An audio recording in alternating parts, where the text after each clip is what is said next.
Hello, welcome to another Dhamma meeting where we will discuss the Buddhist practices of charity, morality, and meditation. Everyone is welcome to join. We are waiting for our first participant.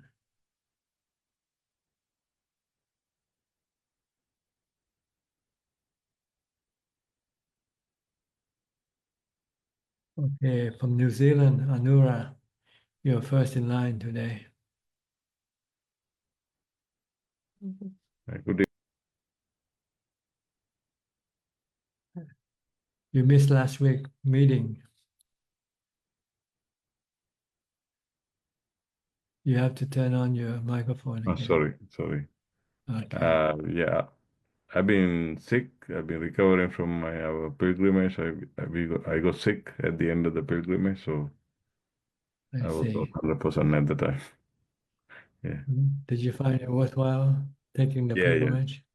yeah. Definitely, it was worthwhile, so inspiring, and we had the opportunity to meditate at all the places and Vulture's Peak. So How uh, many monasteries did you visit?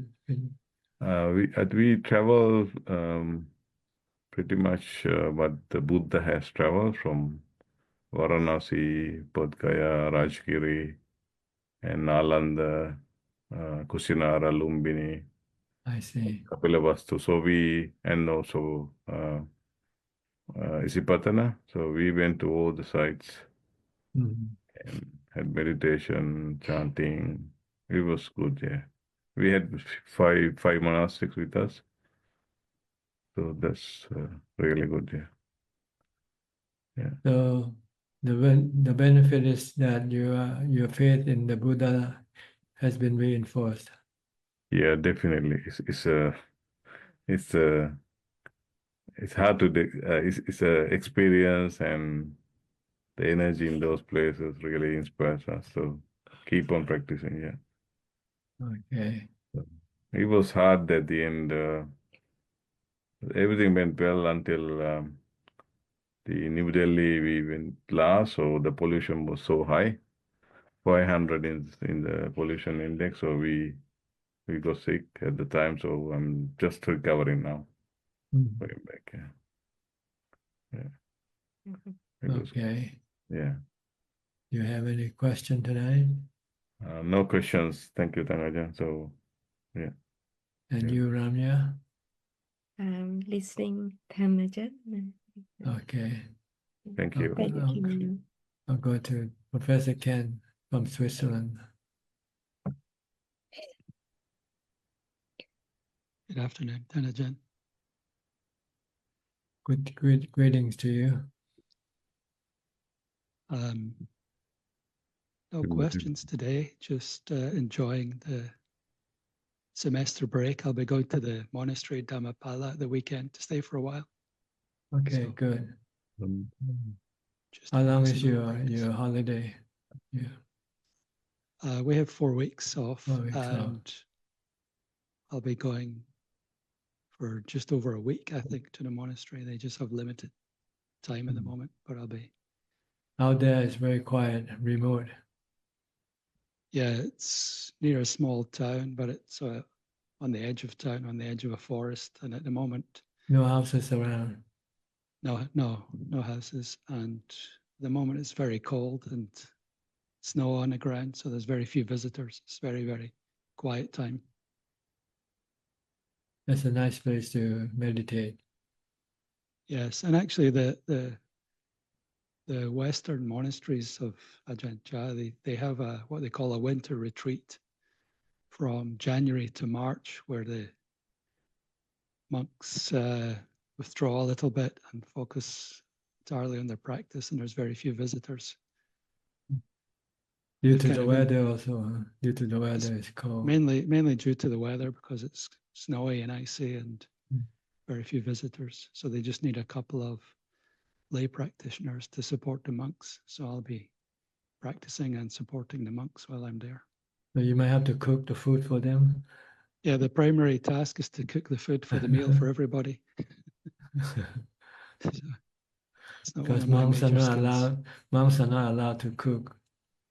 Yeah, they always need a minimum of maybe 1 or 2 lay practitioners. His task at this time of the year is to make the meal for everybody. So I'm not great at cooking, but I'll try and work on my skills in cooking as well as practice. Good. Do dana at the same time. Yeah. Service to other people. Service to the Sangha, yeah. Mhm. Okay, no question from you tonight.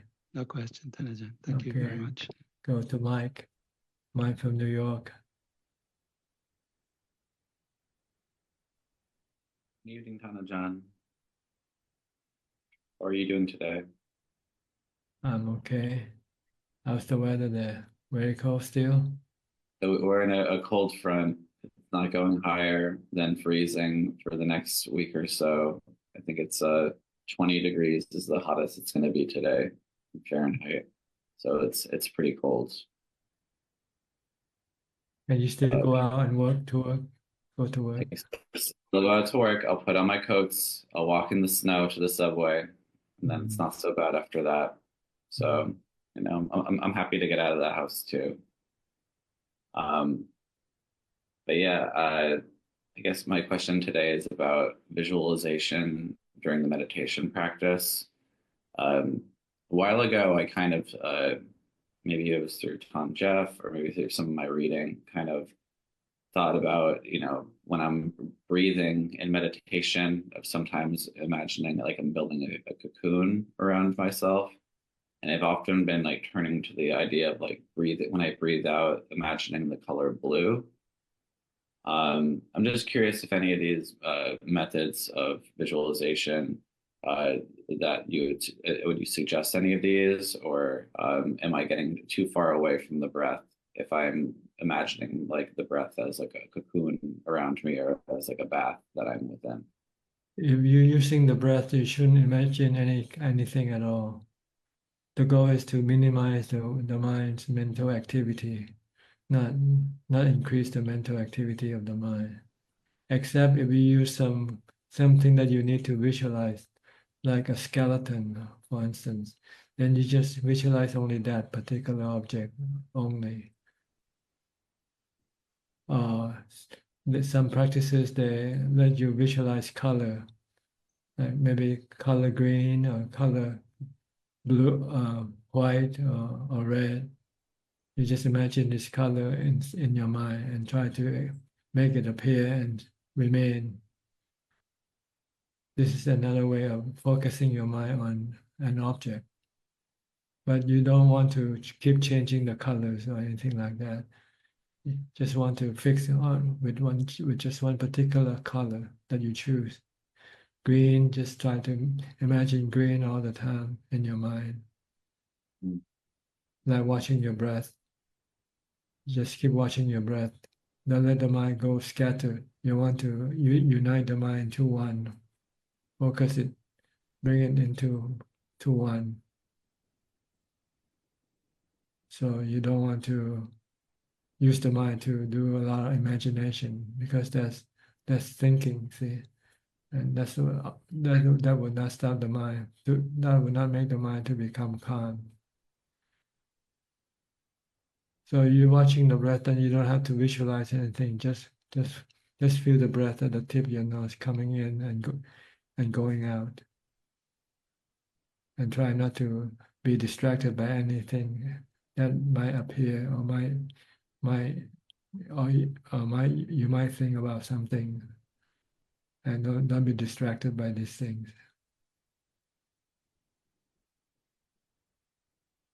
You want to minimize the working of the mind. All you want the mind to do is just to be merely knowing.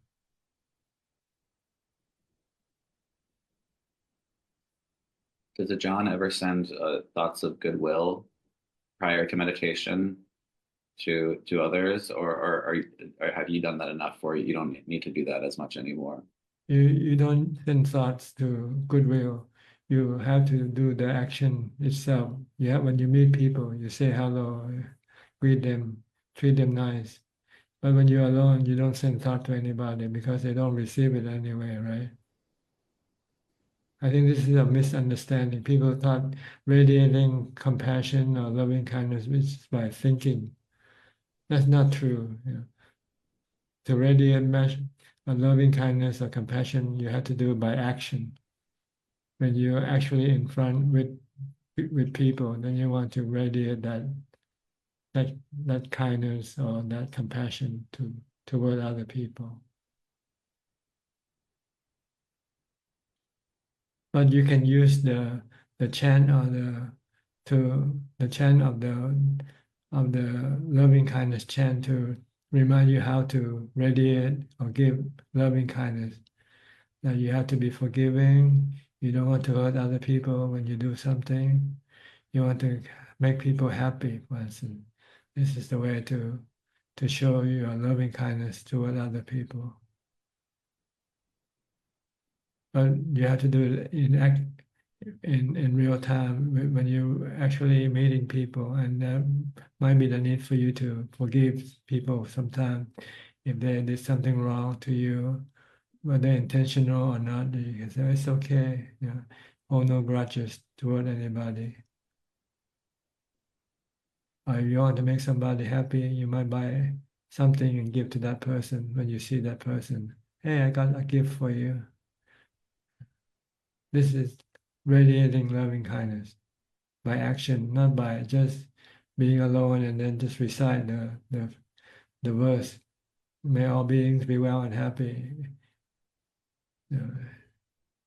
That's not giving loving kindness.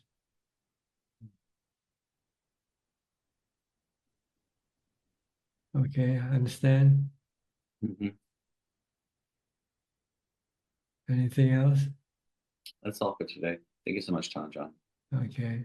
Next, Aparajita from Dubai. Good evening, Prajan. How are you? I am fine, thank you. Happy as always? Yes, and reading and focusing a bit more on practice. So Just a little bit more, huh? Just a little bit more. just a little bit. Well, I kind of decided I'd make a sort of resolution that for 30 days, just to make it fixed, that I'd wake up like super early, like between 3:30 and 3, and meditate for an hour. So far I've managed to do it. So I'm just trying to consistently stay with it. Yes, that's good. Yes. The more time you give to practice, the better your mind will become. The stronger, the more peaceful and content your mind will become. Yes. It doesn't come by wishes. It has to come through practice only. Yes. So the more you practice, the better you will be with your mind. Your mind will be better, be happier, less stressful, and less defilement. Yes. And when you speak of defilements, it's I was also reading a little bit how we have all these contrary defilements. So the only option is to try and build better habits. So those at least get a little disbalanced. So I guess sitting and practice would make sense. Yes. All we have to do is just to become still. Then your defilement cannot do anything. When you're in action, that's when your defilement can get into action. But when you're not doing anything or saying anything, then the defilement cannot do anything. True. So try to be still as much as possible, especially with your thoughts. Try not to think so much. Think only when you really have to. Mm. If you don't have to, then try to stop it from thinking. Okay? Okay. Good luck to you. Thank you. Thank you. Next, Jason from Florida. You have changed your location now. Hello, Tanajan. It's nice to see you. Good to see you too. Thank you.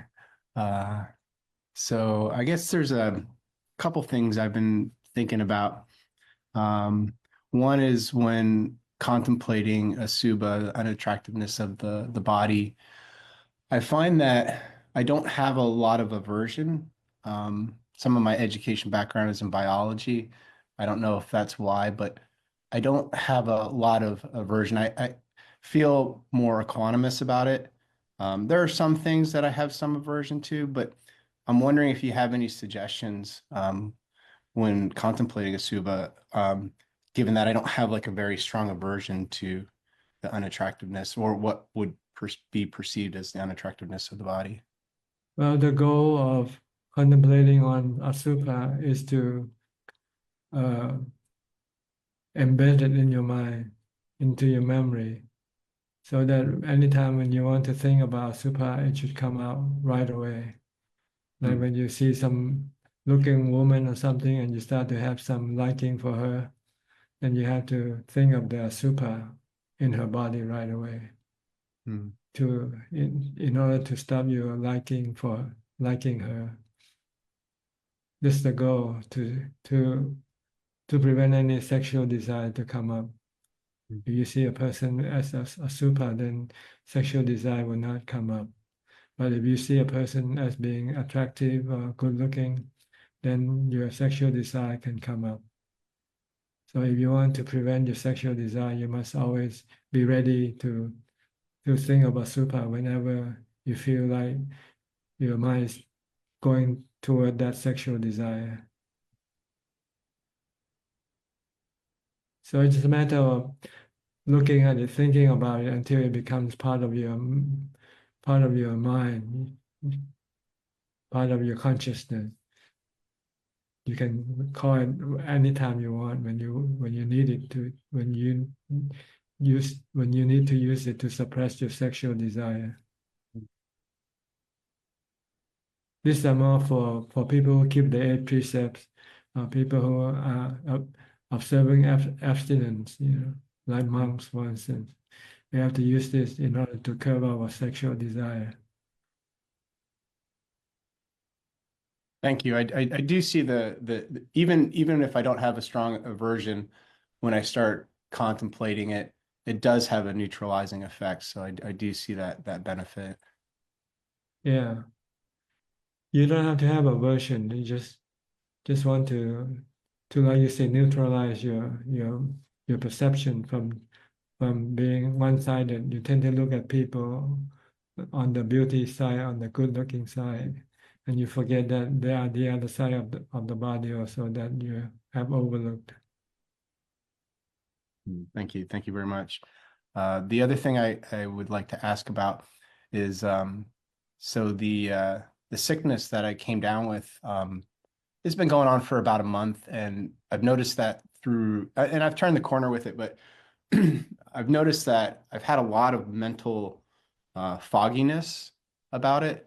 And, so I feel like certainly some of that is generated just from the physical state of the sickness, but I'm wondering what suggestions you'd have to kind of penetrate that.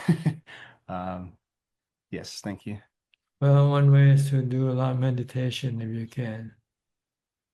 If you can practice meditation and calm your mind, then your mind can become lucid and clear again. The reason why you feel a bit foggy, maybe it's because of your delusion. Your delusion wants you to go do something, but you're not able to use the body to do it. So you feel kind of not happy. So you can still be happy while you are sick if you know how to meditate. Just focus on your breath and forget about your sickness. Forget about your body. Then the mind can be temporarily separated from the body and will not be affected by the sickness of the body. Another way is to use wisdom to separate yourself from the body. Say, I'm not the body is not me. I'm just the user of this body. Right now the body is sick, but I'm not sick. The cause of my unhappiness is because I want to get rid of this sickness, which I cannot do it right away. So I have to be patient and wait for the body to heal itself. So in the meantime, just don't try to have any aversion for the sickness. Try to embrace the sickness as part of life. Life is body is subjected to sickness. So the frustration or the stress that arises in the mind when we get sick is because we don't want it to happen. We want the sickness to go away. But if we can just remain calm and equanimous, then the sickness will not bother us. Our desire for the sickness to disappear will not appear, and we won't have any stress.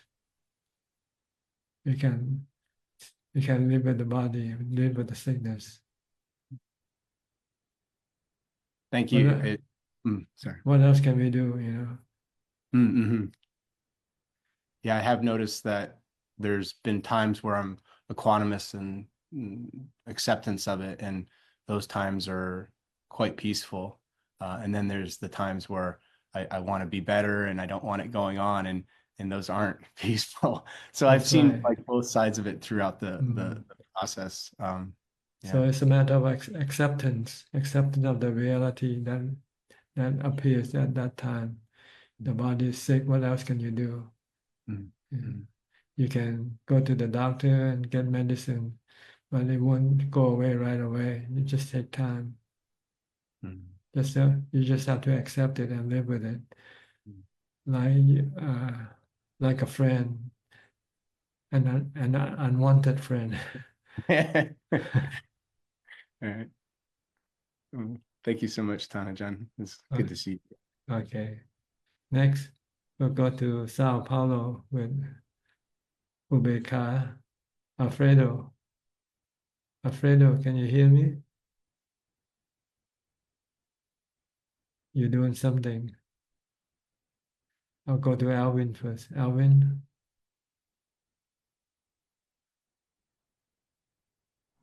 Ajahn. Ajahn, I was just referring to listening to Forrest Dhamma. I think it was a long time ago, right? Then he was talking about the Noble Eightfold Path, starting with Panya, Sila, Samadhi. I just want to refresh my understanding.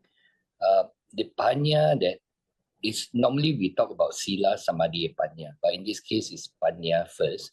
So basically, correct me if I'm wrong. I think I'm just refreshing my understanding. Perhaps I might have asked you before as well. The Panya that he's referring to is a very low level of Panya, right? So you go through the cycle, right? Panya, Sila, Samadhi, and then go to the higher level of Panya. That's right. It's like a cyclic thing. You go from the lower level to the higher level. First, you have the lower level of wisdom. That is to see that that your suffering is caused by your cravings, for instance. Then and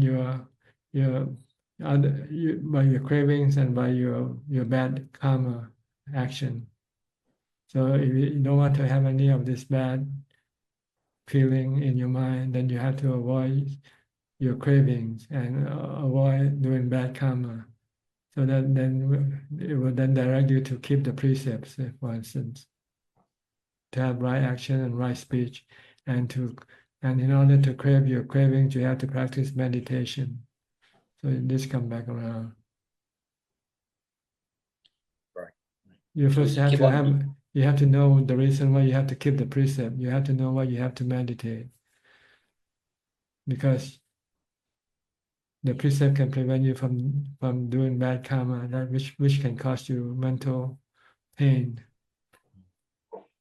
And your meditation will curb your cravings. If you meditate, then you can curb your cravings, stop your craving, which keep causing you the mental pain also. There are two causes to your mental pain or suffering. One is your bad karma, like killing, hurting other people, for instance. And the other is your craving for something that is not possible. like craving for the sun to rise on the west instead on the east, something like that.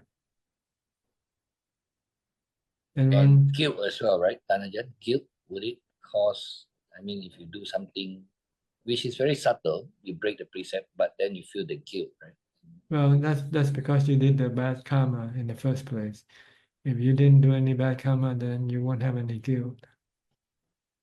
Guilt can be considered to be suffering, mental suffering, caused by your bad karma, bad action, or bad speech, like lying to somebody, for instance. But if you keep the precept, then you won't have any guilt because you didn't do anything wrong.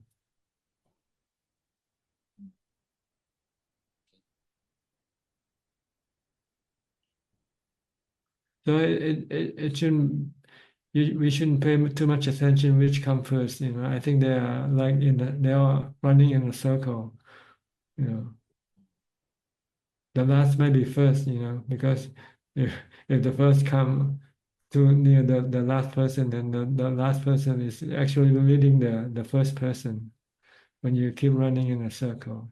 So the Noble Eightfold Path is like 3 people running in a circle. Look at it that way. Okay. You need all 3 of them. You need wisdom, you need precepts, and you need meditation in order for you to be able to stop your cravings and your bad action, your bad karma. Okay, Tanajan, I got it. Just to refresh my understanding. Thank you. Okay. Very clear. Thank you. You're welcome. Alfredo from Sao Paulo, can you hear me now? Okay. Hi, Bante. Greetings, how are you? Okay. Training. Ubeka. Bhavana. Bhavana. Much bhavana. Yeah. Mental development. Bhavana means mental development. Yes. Samatha bhavana is to make the mind becomes calm and peaceful.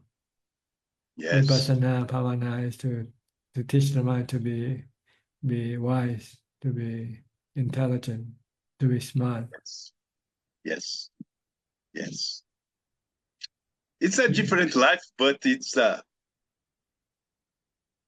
good, ne, Bante? It's good. Dhamma is. Yes, it's the best thing for the mind. Nothing else can compare with the Dhamma. Yes. The Dhamma will keep the mind peaceful and content. Other things cannot make the mind peaceful or content.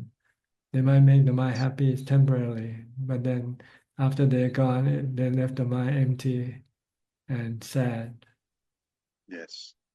Not use the body a lot, ne, Bante? Use more mind, ne? The body is more peaceful, ne? A person that work a lot use more your body, ne? Yes. Buddhist practice, we use more my mind, your mind, ne? Actually, we want to use less. We want to reduce the mental activity to 0 if possible. Yes. By stop thinking. So when you stop thinking, then the mind becomes peaceful and have equanimity. Have contentment. Yes. If your mind is in action and you start to be more desiring, more cravings, then it makes the mind more agitated and restless. Yes. And not happy. Yes. Last week you talked about Sati and Yoniso Manasikara. Yes. The next level, Bante, is Yatabhuta Nanadasana. Yatabhuta is meditation. Yes, Bhutam Datsana. That is seeing things as they are. Wisdom, that's wisdom. Ta. But you need Yoniso Namaskara to get to that point. You have to study the object of your of your investigation until you finally see it as it is, seeing it as being anicca, dukkha, anatta. Yes. Yes. It's enough, né, Bante? It's the consequence of your investigation, of your Yes. yoniso manasikara. Yes. You Yes. get to yatha bhutang Yes. dasanam. Yes. Seeing things Yeah. as they are, seeing things as they are. Right now, we Yes. don't see things as they are. We see things opposite to what they are. We see permanent in impermanent. We see happiness in suffering, and we Yes. see The reality. a self in something that is no self. So we have Yes. to turn this thing around to see things as they are. See Yes. everything as anicca, dukkha, anatta. Yes. By constantly reprogramming our thought, our mind to say everything is anicca, nothing is permanent. We tend to look at things as being permanent, and we tend to look at things as being the source of happiness for us. But everything is actually the source of suffering for us if if we become attached to them. And when they have to depart from us, then we can become sad. So this is Yes. vipassana, teaching the mind to see things in a different way. Yes. Okay. The name of the Buddha, one of the names of the Buddha is Tatata. The man had see the truth, ne? Tathagata. Tathagata. Tatata. Yeah. Tathagata. Tathagata. Yes. Tathakot in Thai, we shorten it to call Tathakot. Yes. among Chinas in Brazil, in Templo Zulai, monja sinceridade, monk sinceridade, a woman, né? And he talks to me, ta ta ta ta ta ta. The same is sati sati sati, ta ta ta. Yes. Anything else? No, that's okay, bud. Thanks. Okay, Thanks, good. Nice talking to you. Next, we'll go to Christine Koe from Penang, Malaysia. Good evening, Tanajan. I have no question. I come in to pay respect to Tanajan. Thank you. Next, Celia from Peru. Hello, Tanajan. Can you hear me? Yes, perfectly. Okay, great. Nice to see you again. First, I wanted to thank you because in a past session, you had recommended using anicca, dukkha, anatta for mindfulness, for getting back to being more mindful in the moment. And that I really appreciate it because it has worked really well. Actually, I use dukkha, anicca, anatta because I feel closer to dukkha. So when a thought comes, and I know that it's going to start to proliferate, I think this is going to lead to suffering. Yeah, Dukkha, yeah. that's This good. is going to lead to dukkha sooner or later, no? So I remember 2024, that was, oh my God, it was so much suffering until the last hours of the year. So I think I can't do this anymore. No, I can't suffer so much as it happened last year. So quickly I start with dukkha, anicca, anatta, dukkha, anicca, anatta. And I go back to the body very quickly, no? Or to whatever I'm doing in the moment. So I want to thank you a lot for that because that is working very well until now. So many thanks for that. I have let a thought, however, to grow a little bit because I wanted to ask you about that. In the last session, I didn't attend, but I hear it after. A participant was talking about the fires in USA and about a man who had lost all his things. And he said, oh, well, at least I didn't lose my family, no?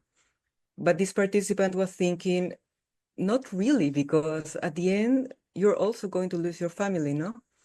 So this hits home because my mother had surgery just a few days ago. So there's a lot of effort and a lot of time in preparing surgeries and every illness that she has. So the surgery finished and I say, okay, so supposedly the surgery went well. And now what, no?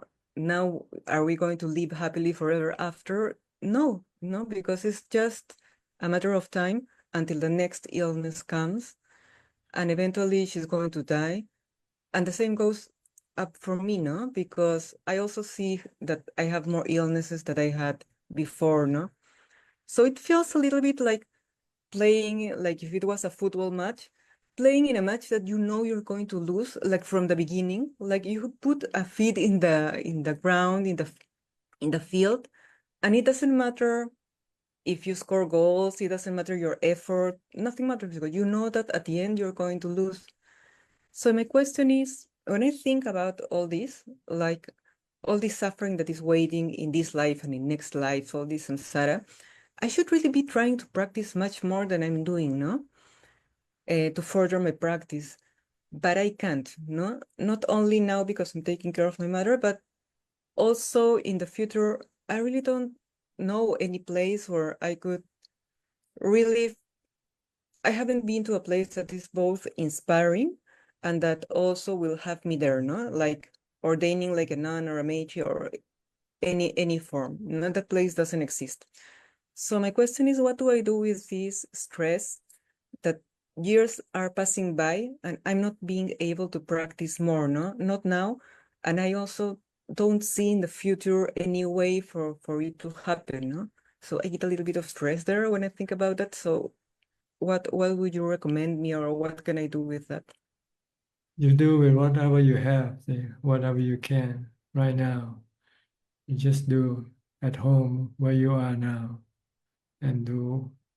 You're doing pretty well if you understand the anicca, dukkha, anatta. So all you have to do is just to teach your mind to accept this thing. Then you can be anywhere and will not have any suffering. See. So your craving for a place might be a cause of your suffering, because you cannot find a place that you like to have. So you have to look at the reality that, okay, if I cannot have any place for practice, I can practice where I am right now, because the practice is in the mind, it's not in the location. As long as you can keep the mind calm with mindfulness and wisdom, that's all you need to do. Wherever you are, doesn't matter. But I think you always talk that we should be meditating more, and I do agree because I see a big difference when I meditate, like when I'm on retreat or where I travel and I meditate many hours. The way of seeing the world changes a lot, and it lasts a little bit, and then I go back to the mundane world, and okay, again, all the stress comes back. But I do see a lot of difference. I mean, when I see furthering my practice, I'm actually talking about more hours of meditation because I see that it helps me, it helps me to have more mindfulness during the day. It helps me to be more calm and to see things in a more objective way, and that's not possible now. Maybe half an hour, maybe more. I've tried to put more hours within the things that I do here at home, but it doesn't happen. No, sooner or later I have to leave it. So I have to just accept that and just take this thought, this stress, just forget about it also. Well, you have to do whatever you can. See, if you can come to Thailand and live in a monastery, then do it. If you cannot, then you just have to live in where you are now and practice where you are. Or maybe you can go build a cottage somewhere in the forest and practice, live alone there for most of your time practicing. Somehow you just have to improvise if you cannot find a monastery. But if you can find a monastery that you can live in and meditate, then you can go there. Yeah, I've been thinking about that I should just not worry about that and just think that just go along with whatever comes and do your best. But that requires a lot of faith that things are going to actually work out. Not that As long as you can maintain your status quo right now, I think that's all you need to do. As long as you can be happy where you are now, then you don't need to do anything. Can you be happy like this every day? I can be happy now, but it's not sustainable because I'm on savings here. Like they're going to finish someday, no? And they have to work, and even worse, because if I have to work, forget about meditation, about taking care of my mother, forget about everything. So yeah, these thoughts come sometime. I mean, now I'm fine, but it's not sustainable. No? Sooner or later, something has to happen. That something has to happen is what is not clear for me. I haven't still decided. No? Well, the Buddha became a homeless from a prince. So you have to use this model if you can. Just go with the wind. Just wait until. And just be able to accept anything that happens. If you have to live like a homeless, okay, live like a homeless. I want to live like a homeless. Like that's my goal. Actually, I don't see how it can happen. I don't see how it has happened before, but now I don't see how it can happen. But yeah, it's different when you're a woman, no? Yeah. It's like, yeah. But even for Western people, they have to come to Thailand first to ordain and develop a mind that's strong enough for them to go back home and then establish their own monasteries. So you may have to look for some monastery, some Buddhist monastery around your area. There's no Buddhist monastery here. There's of Mahayana traditions, but they even charge for some for their meditation, so I don't go. But yeah. No monastery of Ajahn tradition at all. No, not at all. There's one in Brazil, but Brazil is very, very far away, and I cannot travel now anymore because of my mother. Okay. Then what can you do? Yeah, that's what I say. That's what I think. Like that's a stress, no? Like I'm trying so many different ways. At the end, I think, okay, just don't think about it. Whatever will come, no? And if you're homeless, you'll just try to accept any suffering that may bring, no? If things don't go well. So yeah, You might have physical suffering, but you can eliminate your mental suffering if you have mindfulness and wisdom. Stop trying to.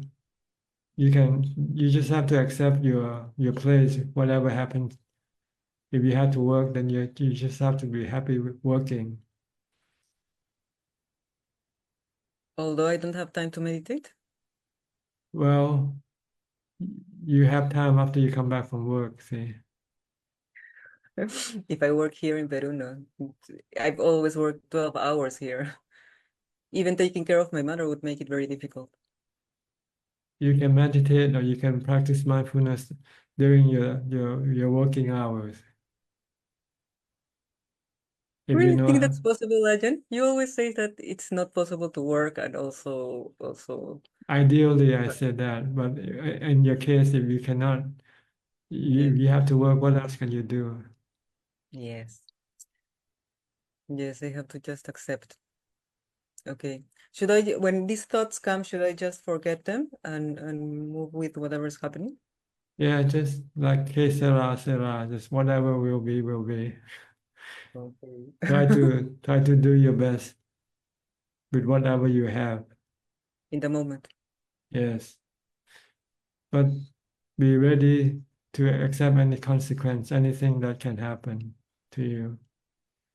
No matter how well we plan, we still cannot. We can still not escape from aging, sickness, and death anyway. So our main goal here is to teach your mind to be able to accept aging, sickness, and death. Then everything else will be no problem. Okay, I can do that from now on. I'm doing that actually. So yes, I will strengthen my practice in that way. Okay. Yes. No matter how rich you are, you still have to get old, get sick, and die. Yeah. And so you have to to teach your mind to accept aging, sickness, and death. Then you can, once you can accept this, then you can live under any condition. That's the matter. Okay. Okay, I will direct my practice that way then. I had already started, but now I have more I know more drive to continue. Okay. Many thanks, Ajahn. Okay, you're That's welcome. helpful. Thank you. The important thing is how you react to your situation. If you can react to it peacefully and calmly, then everything will be okay. Yes. Try to stop your defilement. Your defilement that doesn't want to accept your place, your situation. Yeah. This is the It's one that always caused you trying the to suffering. complain. Yeah. Okay, good. Good, Ajahn. Thank you very much. Okay, you're welcome. Next, Al Sosim from Penang, Malaysia. Evening, Tan Ajahn. May I ask you a question? Sure, go ahead. On 20th February, I'm going to join a retreat, and the preparation for the retreat is 2 weeks before the retreat. I have to practice daily practice Metta Bhavana and Asubha meditation. I wish to ask Ajahn for guidance on how to go about practicing Asubha meditation. Should I memorize all the two parts and contemplate each of them? Yes, you memorize all the 32 parts of the body and then try to visualize them, the parts that you can see, like the skeleton, the heart, lungs, and livers, and kidneys, and intestines. And also, if you like, you can study the 10 types of corpses, the 10 stages of corpse. From, first when the body die, then the next stage is when it become bloated and so forth, until it be eventually left with just the skeleton. And teach your mind that this is the nature of the body, that so that when you become attracted to some people's body, you can teach your mind that is this what you want, a corpse? Is this what you want, the 32 part? This is what you're going to get when you are attracted to a body. So this will reduce or eliminate your attachment or attraction toward other people's body or your own body for even.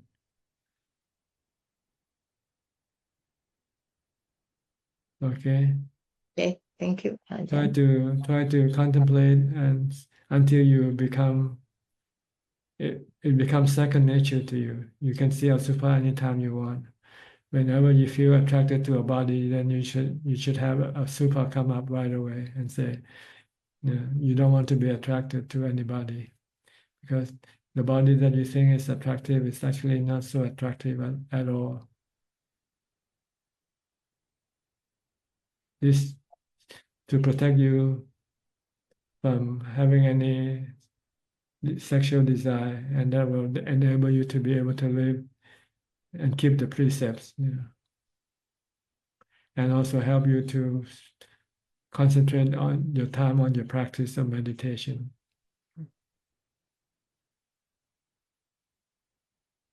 Okay. Okay, thank you, Ajahn, for your advice. Next, Marco from Holland. Hi, Ajahn. How are you? Fine, thank you. I would like to ask you some questions and report my homework. Please go ahead. Meditation's been going well. Walking meditation's been going well. I've been increasing my 8 precepts more often. I used to do twice a day. I'm doing it more often now, up to 6 times a day, 6 times a week or 4 times a week. I have a question about my current state of mind, just to validate if I'm thinking the right way. I have a feeling that thoughts are more under control, meaning that they're going slower. It's as if now, as if in the past, there was a movie that was playing really fast and the thoughts would go really fast. But now it feels like it's more slow motion, which allows me to see what's happening. And I have the feeling that I'm understanding now what the truth is behind Sanya and Sankhara, where they keep each other revolving and making them stronger. And rather than just accepting it or understanding it from theory, I have a feeling that I've felt it as being truth. Is this the kilesas telling me that I've done something which is not the truth, or is this possible from the practice? Well, your thought can be two ways, truthful or delusional. So if your thought go in the delusional way, you should stop it. When you think of permanent, you think of self, think of people as being as being a human being, as being a self in the body, then you are delusional. You should think in the opposite. You should think that the body is impermanent, that there's no self in the body, and if you are attached to this body or anybody's body, you can get dukkha or suffering when you have to lose that body. So you have to try to pull your mind away from thinking delusionally to think truthfully instead. And if the thought that came up, I have the feeling that I saw the tilakana in it, in that it's not me that came up, that it was a memory, and at the same time that it was suffering because it was looking for a state that wasn't there, and that eventually it's going to change. So it went away. Is that then the delusion or not? Because it felt like it came up and it wasn't there. I wasn't seeing myself in it. It was more just understanding how the memory worked and how the memory tried to become like an expectation or a craving even. And I'm trying to find when this happened after I did my meditation and when I was contemplating, and I'm curious if that's the right approach, because I'm not giving it strength. I'm actually letting it go and just trying to observe it, not as part of me even. You only know when you have to actually let go of your attachment to your body. If you get sick and you suffer mentally, then you're still attached to your body. But when you get sick and you don't feel any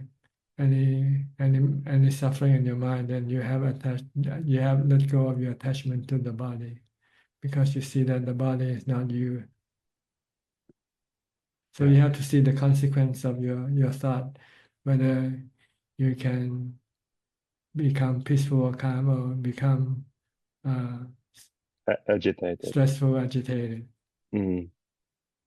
Then that will prove to you whether it's real or not real. If you're still agitated and restless, then it's not real. That's a good one. Yeah, I felt peaceful afterwards when I realized that I had a feeling that I saw something really. I don't know. It's more. It wasn't. I'm used to reading a lot, and that's why I'm always worried that what I experience is just based on thoughts and mental formations based on what I read, as opposed to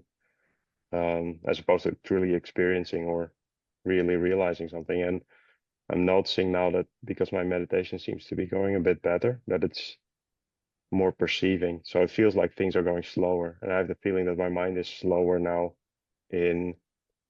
At least I won't say I have control over my mind, but I'm more aware of what thoughts are coming up and where they originate from, at least.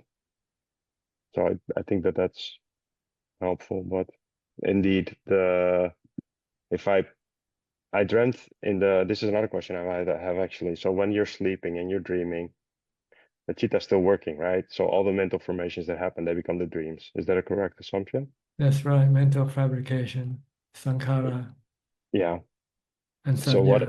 Both are working. Yeah. So and what I dreamt was that I knew there was an accident, and I had the feeling it was me who died. And initially I wanted to turn away, but I went back, and when I pulled the sheet away, I saw myself dead. And that's when I actually felt relief when I saw that moment, and it's so close to what I really experienced in the dream. When I woke up, it was so clear to me. And then I was thinking, these are the formations based on the fact that I'm practicing a lot. And this is one of the things that I was afraid of in the past, I think. Yes, your dream can reveal the level of your practice. How far have you gone? So in general, it's a good thing to dream when you see your own body and seeing your own body, because I didn't have the feeling that I was there as a person. It was just like it was a movie, just to play, like you see it happen. It's not real. I mean, if you can see the body and not being affected by whatever happens to the body, then it means you have trained your mind in the right direction. mm, yeah, So that when you awake and something happened to your body, then you can know the proper way of reacting toward the situation. thank you, Tanajan. Yeah, I feel more comfortable in my practice. That I have the feeling I'm more convinced that it's going in the right direction. Yeah, the goal is to give up your body, not to be attached to it. Yeah, Because it's not you, it doesn't belong to you in the first place. correct. It's just suffering. It's just something we borrowed from our parent. The body is given to us by our parent. We are the mind which has come and received the body from our parent. But we forget that we're not the body, see. We are the mind that uses the body as a tool to satisfy our cravings. The mind have sensual pleasure, cravings for sensual pleasure, and it needs to have the body to be able to achieve the cravings. Without the body, it cannot achieve the pleasure that it wants to have. It needs the eyes, ears, nose, tongue, and body in order to be able to experience the sensual objects. So it needs the body. But the body and the mind are not this one and the same thing. They're two separate entities, two separate persons. The mind is the master, the body is the servant.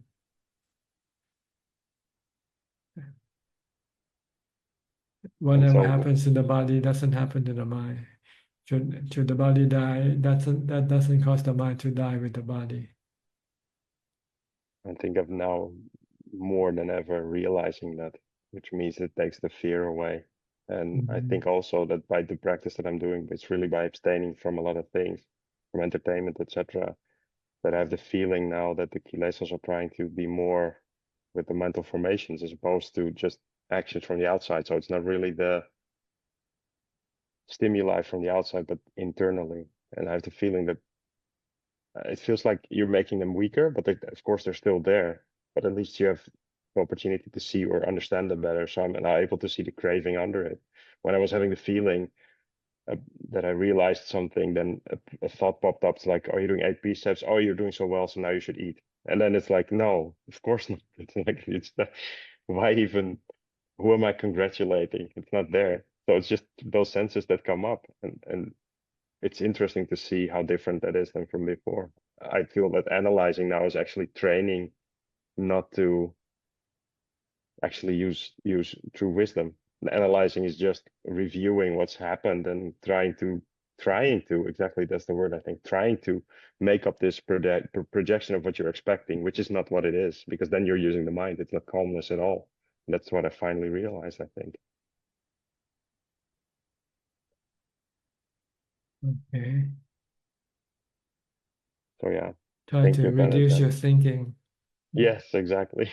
And if you want to think in terms of impermanent, everything in this world is impermanent. You cannot cling to anything, because when you cling, you can get suffering. Yeah. Thank you, Ajahn. All right. Thank you. Okay. Next, Steph from Oregon. Hi, how are you? Good, thank you. I've just been thinking, so not quite a supa in the body way, but I enjoy pleasantness. Like I live in a really beautiful place and I feel a lot of awe all the time, but I'm thinking maybe I should be more even. Like I shouldn't, do you know what I mean? Like I go, I appreciate the beauty and everything, but maybe that's like unsettling my mind. Does that make sense? You forget that everything is impermanent, even pleasant things. They can Yes, yes, change. yes, yes. Yeah, So you have to remind yourself that yes. this thing don't last forever. You might get a fire like in Los Angeles one day, Yeah, yes. or anything. So maybe when I feel pleasantness, I should try to have a thought come Yeah, like, this okay, doesn't last forever. So be ready to lose it when it happens. Then you won't feel sad. because I think I am attached to beautiful and nice things, and that's a thing I got to work on. Okay. Everything will go south. You know, they don't always go up. They will come down. So, Yeah. So It's we have true. to look at look at both sides of the story, not just one side. Yeah, yeah. Like I'm okay, like accepting, like, but I'm not necessarily. I'm not necessarily like I'm okay at accepting like when things go bad, but like when things are really good, I let myself go into it, and that can be unsettling for my mind. Is kind of what I'm thinking. Better to stay aloof. Don't be attached to them. That's a good, yeah. Better to rely on your peace and calm from meditation, which you can keep with you forever, wherever you are. Even if you lose everything, you can still be peaceful and calm. But this is what you want to cling on to, not other things. When I'm stuck behind RVs, I think about when I'm stressed out. Okay, all right. Okay. All right, good. Thank you very much. I appreciate You're welcome. Next, Gek Yen So from Penang, Malaysia. No question for me, can I join here? Okay, Rohini from the UK. Good evening, Ajahn. Can you hear me? Yes. Yeah, no question from me. I just want to listen and pay my respect. How is your attachment? Getting more or getting less? Less much. It's actually, I have come to a stage to think nothing is matter to me anymore. Only thing I want is just to stop coming back. That's what I'm focusing on, and just actually, I have no interest or of anything really. Because everything is impermanent. Yeah, that you see after listening to Ajahn teaching, I had these feelings even as a child, but when I was growing up in Sri Lanka, but I did not know. I wanted to know the actual teaching of the Buddha, but I didn't know until last summer. It was just rituals and really I didn't know really until last summer. So after that, my perception, my thinking, everything changed. Now I feel as I'm totally different person. I'm happy because finally I understand actual teaching of the Buddha, what is this about. So thank you to Ajahn. Okay. Yeah, so I'm just keep practicing, and I'm just trying to have calm my mind and have the fourth jhana. Yeah, that's what Appana Samadhi. So I'm not really there yet, so I'm just trying for that. That's all, Siri. Okay. So seek the refuge of the Dhamma for your happiness. Yeah, that's all really your in my mindfulness mind. and wisdom.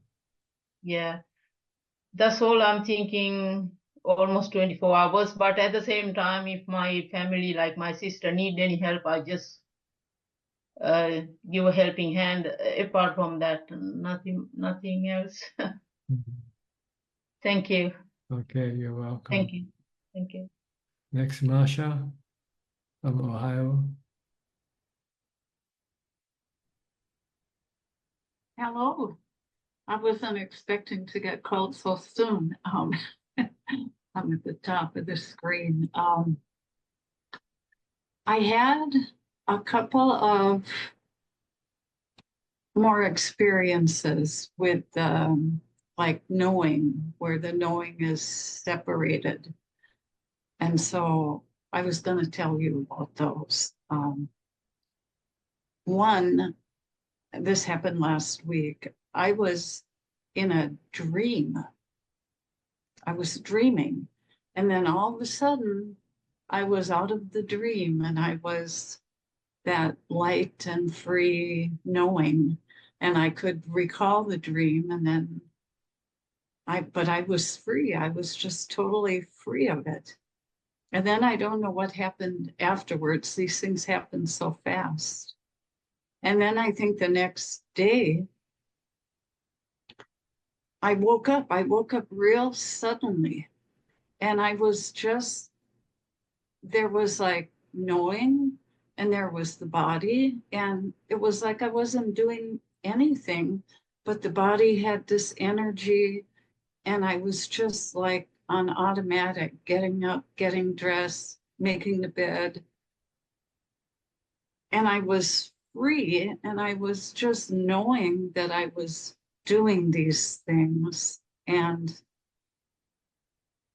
all of the experiences have that same flavor of being so light and apart and free, and I don't know what's happening. Just if you're happy, that's all that matters. Those states are very happy because you're. If you're not sad, if you're not sad, if you're not suffering, then it's okay.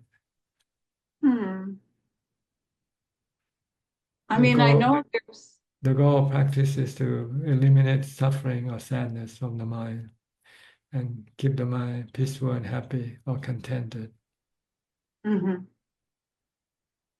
Okay. There's one nun, I think her name was Ayakima, and she wrote a book and she titled it Being Nobody, Going Nowhere. And then and I had a monk tell me once that was what Nibbana was, that you didn't become anybody and you didn't go anywhere.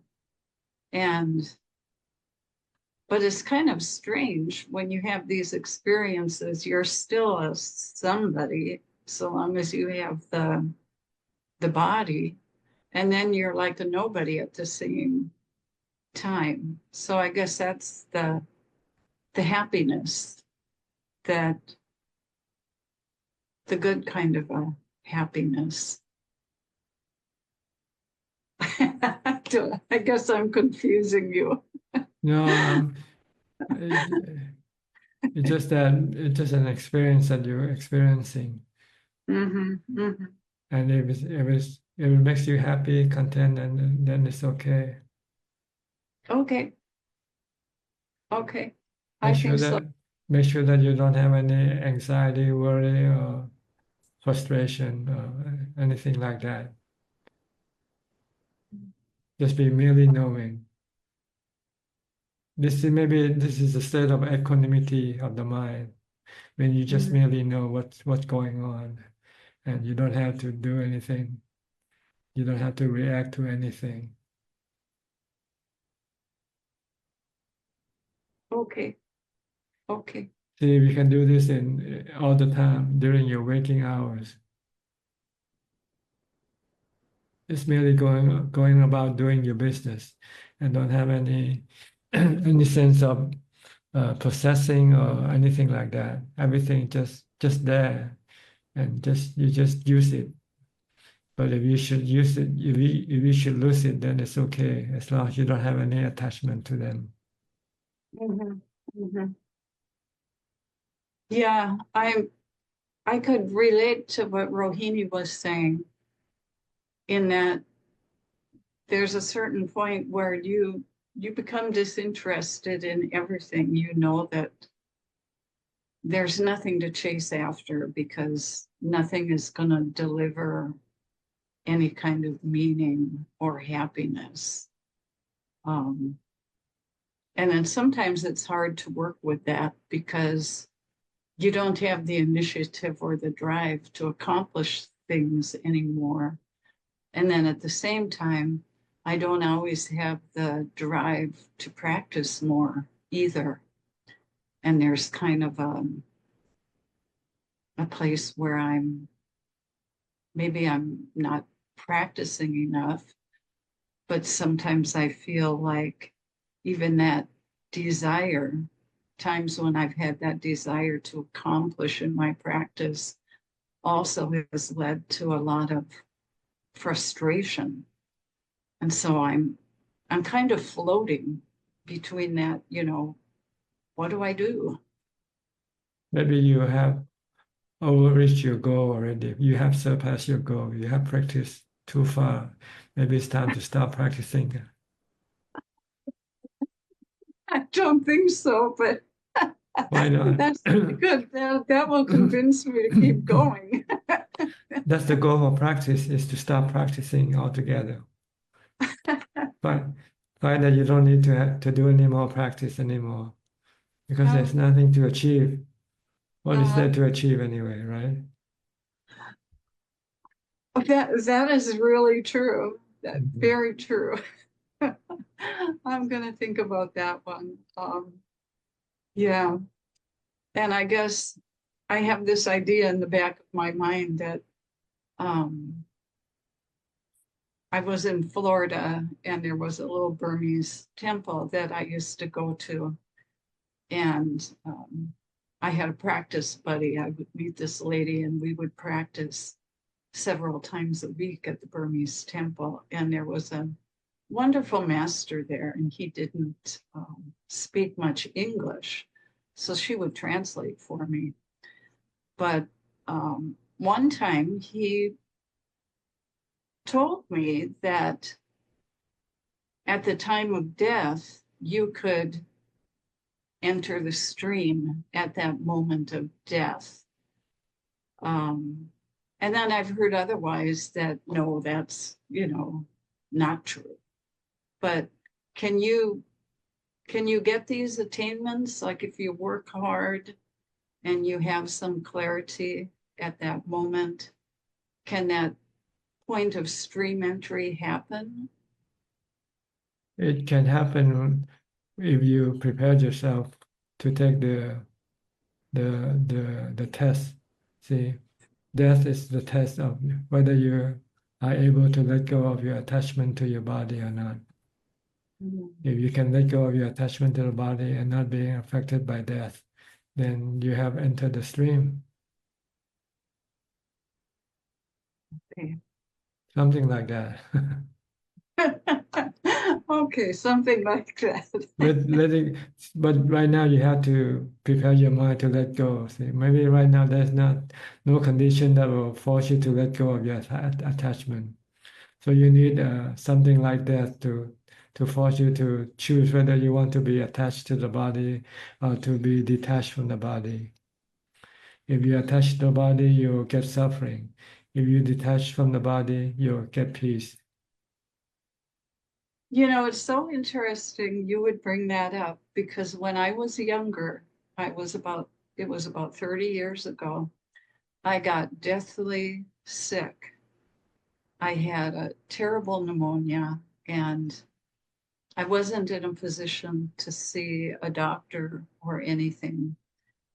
And I had 3 little kids and my husband and I were going to move somewhere. And I got so sick and he wrapped me up in every blanket or shirt that we could find in the house. And then during that time, I had a knowing. It was like a voice or a presence said, well, do you want to keep living, or do you want to die now? And I answered, I don't know how I answered, because it's through awareness. And I said, well, I want to stay, and I want to help my husband raise these children. And then I woke up the next day, and it took a long time for me to be better, but I did have that one encounter with death, and I chose not to die. I did not want to die at that point. So I guess I'll get another test. I'm older soon, so the test could come anytime. Yes. If you're willing to die, then you will have peace. You would have no suffering. Mm-hmm. And you Okay. won't come back and take another birth either.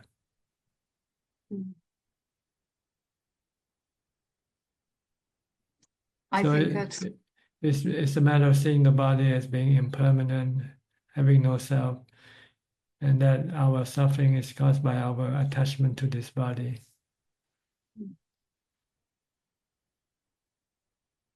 So if we don't want to have any suffering, then we have to let go of the attachment to the body. Mhm. Okay. I'm going to work on that. Thank you so much.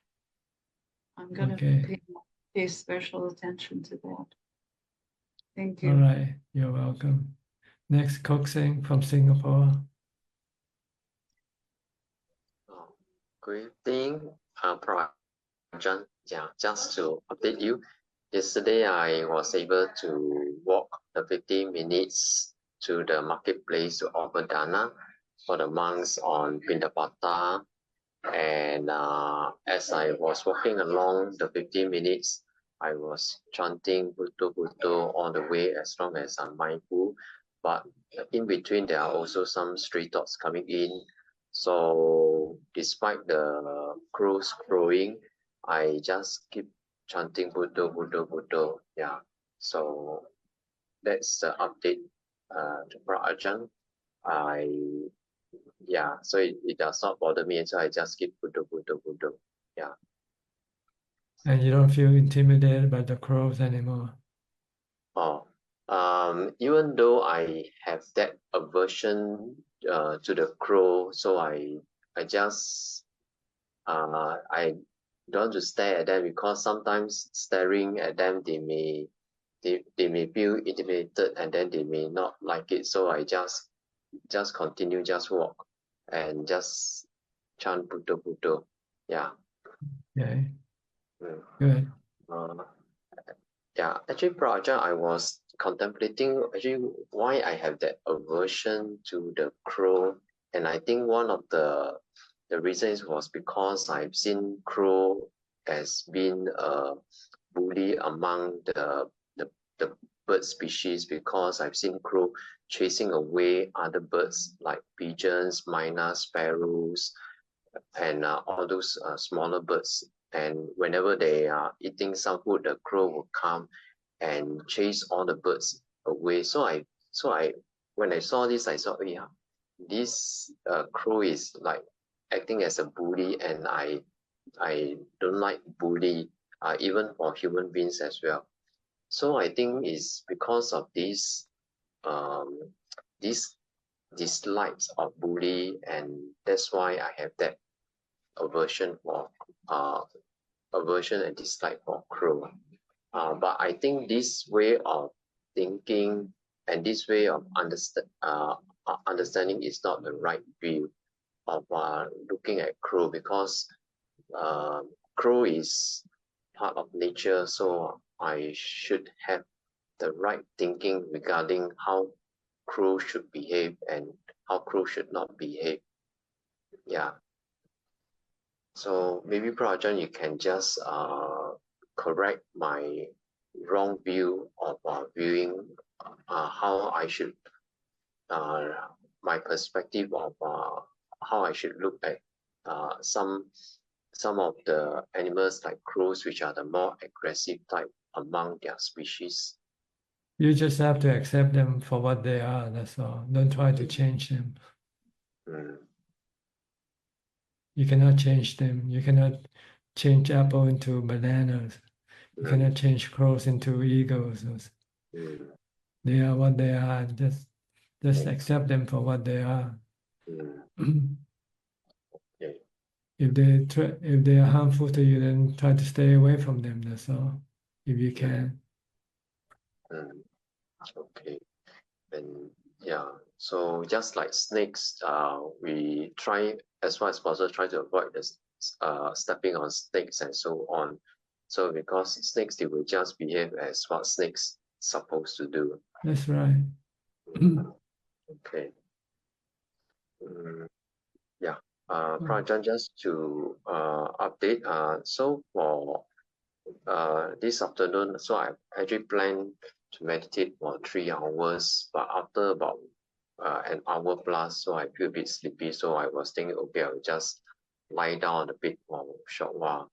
But I didn't realize that after I wake up, it was about 2 hours past. So I was thinking, so now on reflection, I should have revert to walking meditation when I'm feeling sleepy instead of lying down for a short while.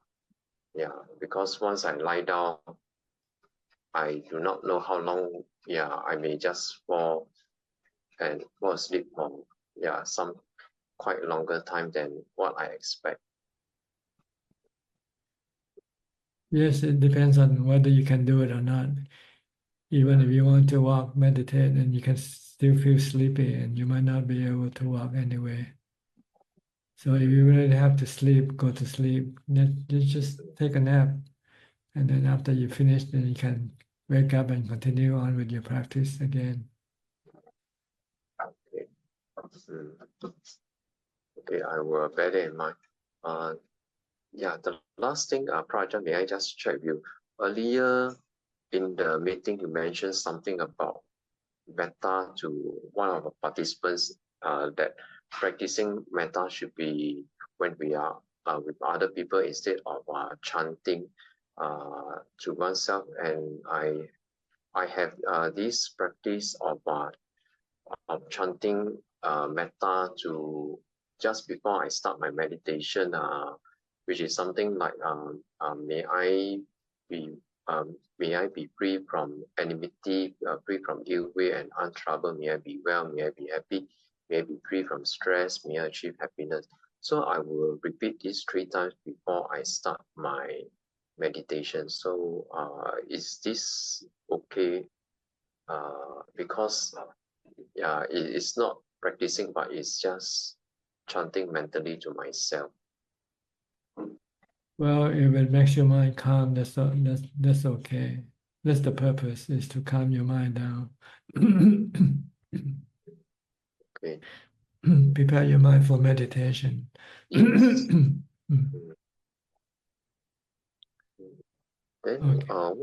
but when I'm traveling by train, I would the 30 minutes by normally when I go to my mother's place, when I go, I would also do the same metta chanting mentally, and instead of say putting it in action. So is that all right? Well, you can do the chant. The chant is for the purpose of building up mindfulness, or calming your mind. But to practice loving kindness, you have to do the action itself. Practice means doing the action. So you might want to buy some gift to your mother when you go see her. Get her some gift to make her happy. This is showing that you're having loving kindness for her.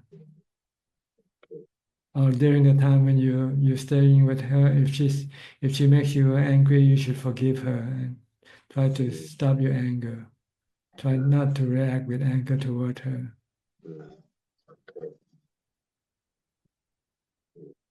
This is practicing loving kindness by doing, not by chanting. Chanting is the purpose of chanting is to develop mindfulness or calming your mind. Okay. Good. All right. Yeah. Okay. Thank you, Prajna. Okay. You're welcome. Next, Lynn from Indonesia. Haven't seen you for a while. Good evening, Ajahn. Yeah, I went to stay at the monastery for 3 months. In Indonesia? No, in Perth. In Perth, okay. Ajahn Brahm's monastery? That's true. Where there are the bhikkhunis there? Yes. They are all bhikkhunis and women staying in that monastery. The nun monastery, yes. Yeah, nun monastery. Yeah. No male, no monks? No. Okay. So how do you find it? Good? Very peaceful. And then lots of joy because we got lots of time to practice meditation. So after 1 o'clock in the afternoon, we can just do our self-retreat. We can just practice. Yeah. Maybe you can recommend to Celia in Peru. She's looking for a place to meditate, to live as a nun. Yeah. Is it possible to ordain as a bhikkhuni there? Yes, it is. It is. Yeah. They take overseas candidate also. Yeah. Okay. Yeah. The place is very conducive. So during my stay in there, I was more able to be more mindful, and I can see lots of my defilements that I could never see before. Yeah. So I can see like anger coming up, and then boredom and jealousy. So because I was more mindful, and because I practiced more in meditation, so I could restrain myself from reacting. So which is good. Good. So you need to restrain yourself in order to let your defilement appear more. So why is that we need to restrain ourselves so the defilement can appear? So then you can catch the defilement, get rid of them. Okay. So we put ourselves onto the test. Is that right? That's right, more or less. If we're not putting on the test, then the defilement doesn't have to come up yet. Yeah.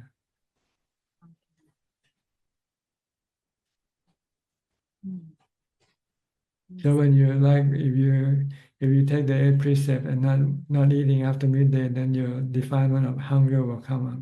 Hunger for food will come up after midday. Yeah, that's true. And then you can see it because you're not supposed to be eating. So then this hunger is defilement. But if you're not keeping the 8 precept, then you think, oh, this hunger is natural. Yes. That's right.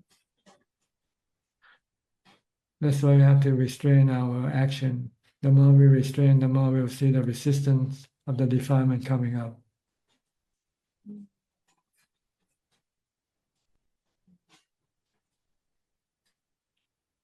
Then we can get rid of them. Say, oh, this is no good. Jealousy is no good. Anger is no good. Because it makes the mind restless and agitated.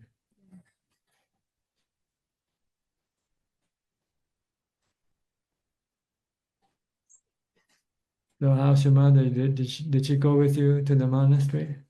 She came. My family came to visit me. They came to stay for a week to see how I was going in the monastery.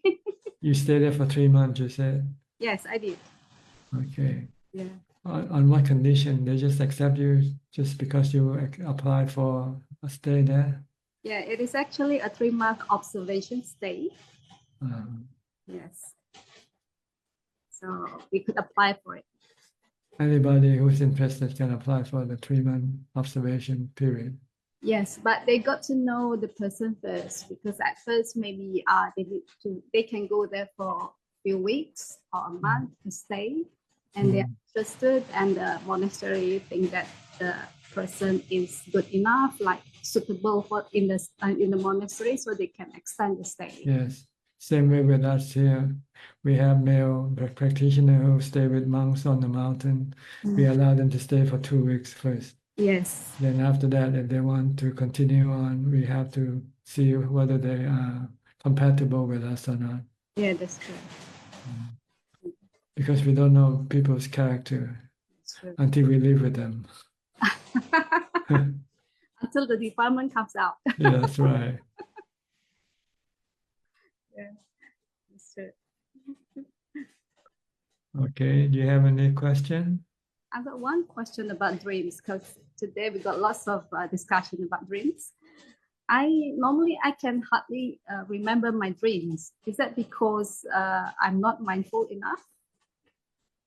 No, it's usually dreamers where as soon as you wake up, you have other thoughts coming up. So this will then override your dreams. You can forget the dreams easily. Unless if the dreams are really strong and it gives you a big impression, then you might be able to remember it longer. But is that because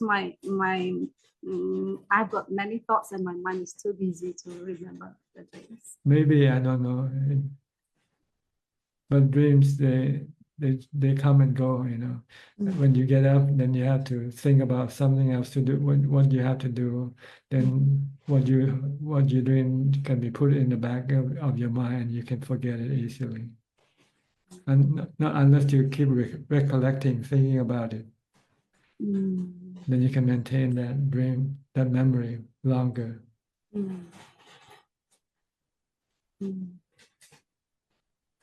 Okay. Thank you very much, Ajahn, for your guidance. Thank you. Okay. A lot in my practice. Thank you so much. Right. You're welcome. Next, Belinda from Singapore. Good evening, Ajahn. I'm listening. Okay. Thank you. Okay. You're welcome. Nining from Indonesia. Yeah, Ajahn. Ajahn, thank you, Ajahn. I'm very happy today. Just now, I got new best quote when Ajahn explained to Jason that we use the Asubha, which already embedded in our mind as the result of our practice, becoming our part of consciousness. So can I say that in this life, if I want to be in the path, I should reinstall my mind with all of the good things so that all of the good things will become my part of my consciousness. That's why Ajahn encourages students to have mindfulness so that when we face problems and all difficulty in life, we can stay in the present and use all of our well-practiced consciousness to come along with all of that problem and difficulties. Correct me if I'm wrong, Ajahn. Yes, but you have to store the right information in your mind. And the right information that you should store in the mind is the three characteristics of existence. Anicca, dukkha, anatta. And asubha is part of the anicca. See, the body is anicca, so it turns from a living body into a corpse. So just think of everything as anicca, dukkha, anatta. That's all you have to do. Incorporate this knowledge in your mind. Whenever you see anything, you have to look at them as anicca, dukkha, anatta. Okay. Okay, Ajahn. And every day, actually, I dream. I dream every day, but my dreams are my reality, Ajahn. So I have a clue of everything. Usually, I have a clue in my dreams, so I can remember my dream preciously. I don't know what happened, but before when I do chanting, I pray that I don't want to see all of the creature, the peta. So please don't show me your look. But if you want to say something or you want to send some information, you can send me by dreams. That's why until today, I dreams every day, Ajahn.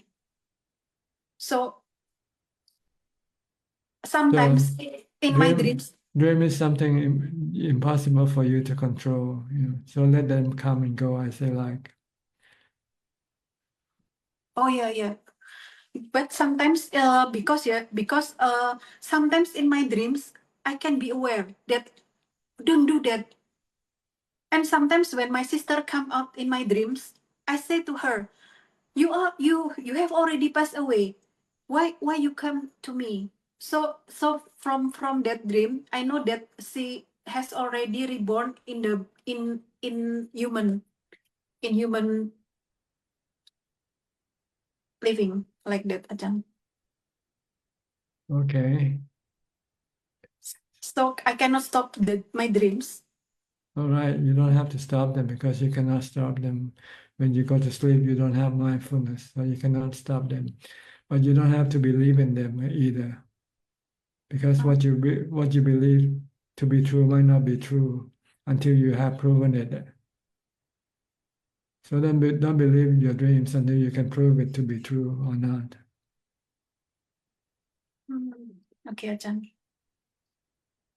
Thank you, then. So I keep on practicing and developing my mindfulness.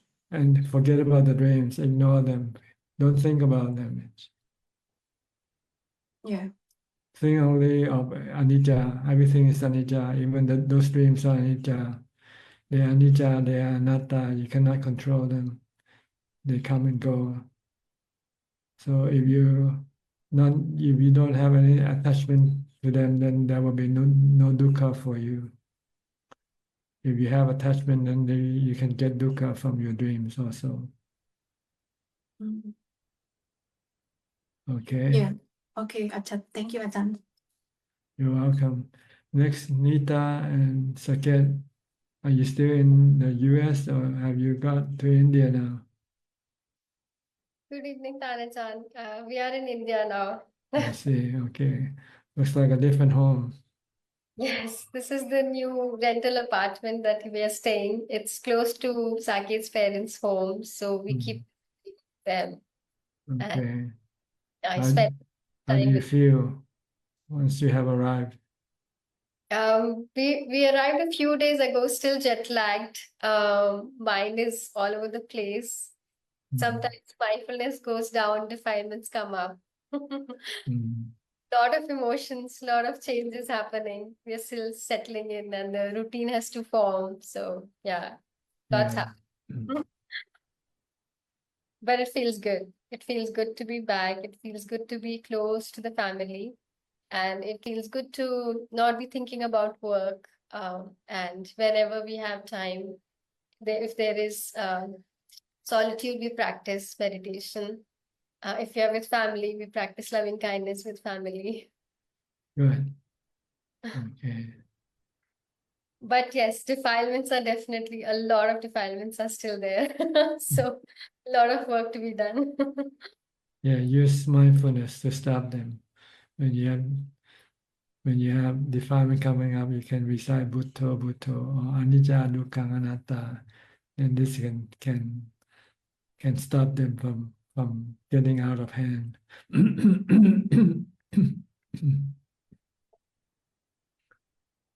So you have any question, Saket or Nita? Well, yes, first of all, Ajahn, I just wanted to thank you so much for your guidance. So we could come here and start this new phase in our lives. Thank you so much, Tanajan. I had a curious question because right now I'm often with my mother, kind of just caring for her. And then sometimes I get a chance to meditate. And I just wanted to know, if I'm meditating without a clock, then sometimes I wonder, well, I've been sitting for a while. Should I get up and start walking? Or I've been walking for a while. Should I now sit down? And how do I decide that, yeah, now it's a good time for me to change posture? Well, normally you want to sit as long as possible until you feel the body become too painful for you to sit. Then you get up and walk. Walk until you feel that the body become painful from walking, then you sit. That's Simple. great. Yeah, that's the reason for changing the posture due to the body's pain. See, you cannot sit forever. So after a certain length of time, the body will say, enough, I don't want to sit anymore. Okay, so then you have to comply to the wish of your body by walking, changing posture. And even after walking and sitting, you might want to lay down also. You want to go to sleep. So you change according to the need of the body. But the practice is still the same. You still maintain mindfulness in every posture of the body. If you use mantra, keep continuing with the mantra. If you're watching the breath when you sit, then you have to watch the movement of the body when you walk instead. Or if you can watch your breath, then you can also watch your breath while you walk. But it's very I never tried this method before, but some people say they can watch the breath as they walk. That's okay also, as long as you have mindfulness, not allowing your mind to go think aimlessly. Okay, Ajahn. Now, Ajahn, some people talk about the pain. They say that we should sit through the pain to a point where it starts decreasing. Do you recommend that, or is it? That's another level. Say, once you want to move higher, you want to be able to be able to live with the pain without having to run away from it. But you need stronger mindfulness. You need stronger equanimity, or you need to understand the nature of pain. That is anicca, dukkha, anatta. That you cannot control them, you cannot push them away. Only way to deal with them in a way that will not hurt you is to be accepting them, accepting the pain. Not try to have any aversion for them. Because when you have aversion, you get suffering in your mind. So you don't want to cause your mind to have any suffering. So you have to just accept them by using mindfulness and equanimity to cope with them. Then eventually the mind will not be affected by the pain of the body. So then when you get old, when you get sick, then the sickness will not be excruciating for you. You can be happy even when your body is sick or dying, for instance. So this is the purpose of practice, to train the mind to be able to accept the pain of the body, because we cannot just push it away. Sometimes we can, like when we sit and we feel painful, we can get up and then we can push the pain away. But when we get sick in the body, we cannot push it away. So only way to be able to live with them happily is to accept them. So you have to practice this until your mind become ready, able to accept the pain.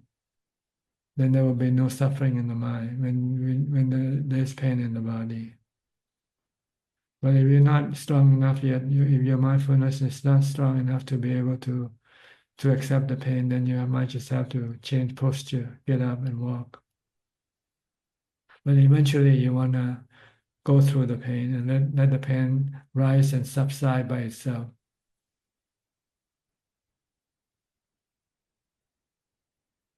Can you do that, you think?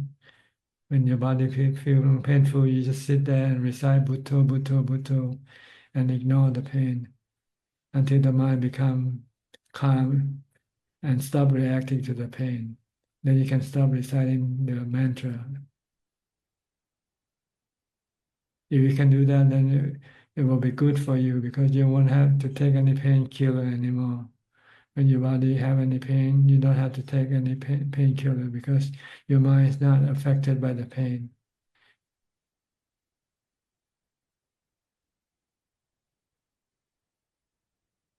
Understand? Yes, certainly, Ajahn. Dhamma. Okay. Namaste, Ajahn. Anything else? No, that's it for now. Thank you so much. Thank you, Ajahn. Okay, I hope you enjoy your new place. And Yes, I had the happiest Monday morning yesterday. No Monday morning blues, and yeah, this has been great. as long as you don't have any aversion, I think you can live happily anywhere. But as soon as you have aversion, then you will find it impossible to live there. So try to get rid of your aversion. Don't move. The place, there's nothing wrong with the place. It's the mind that doesn't want to accept the place. Mhm. Okay. Thank you, Thank you, Ajahn. Ajahn. Thank you, Good Dhamma. luck to your new life. Thank you. Next, Philip from Malaysia. Ajahn, good evening. So, like we've been discussing the whole evening, it is the mind. It is the mind that is pulled to all this craving and aversion and things like that, and it is the body that only feels it. One has to be, I guess, calm in order for you to face this aversions or all these cravings which come into the mind.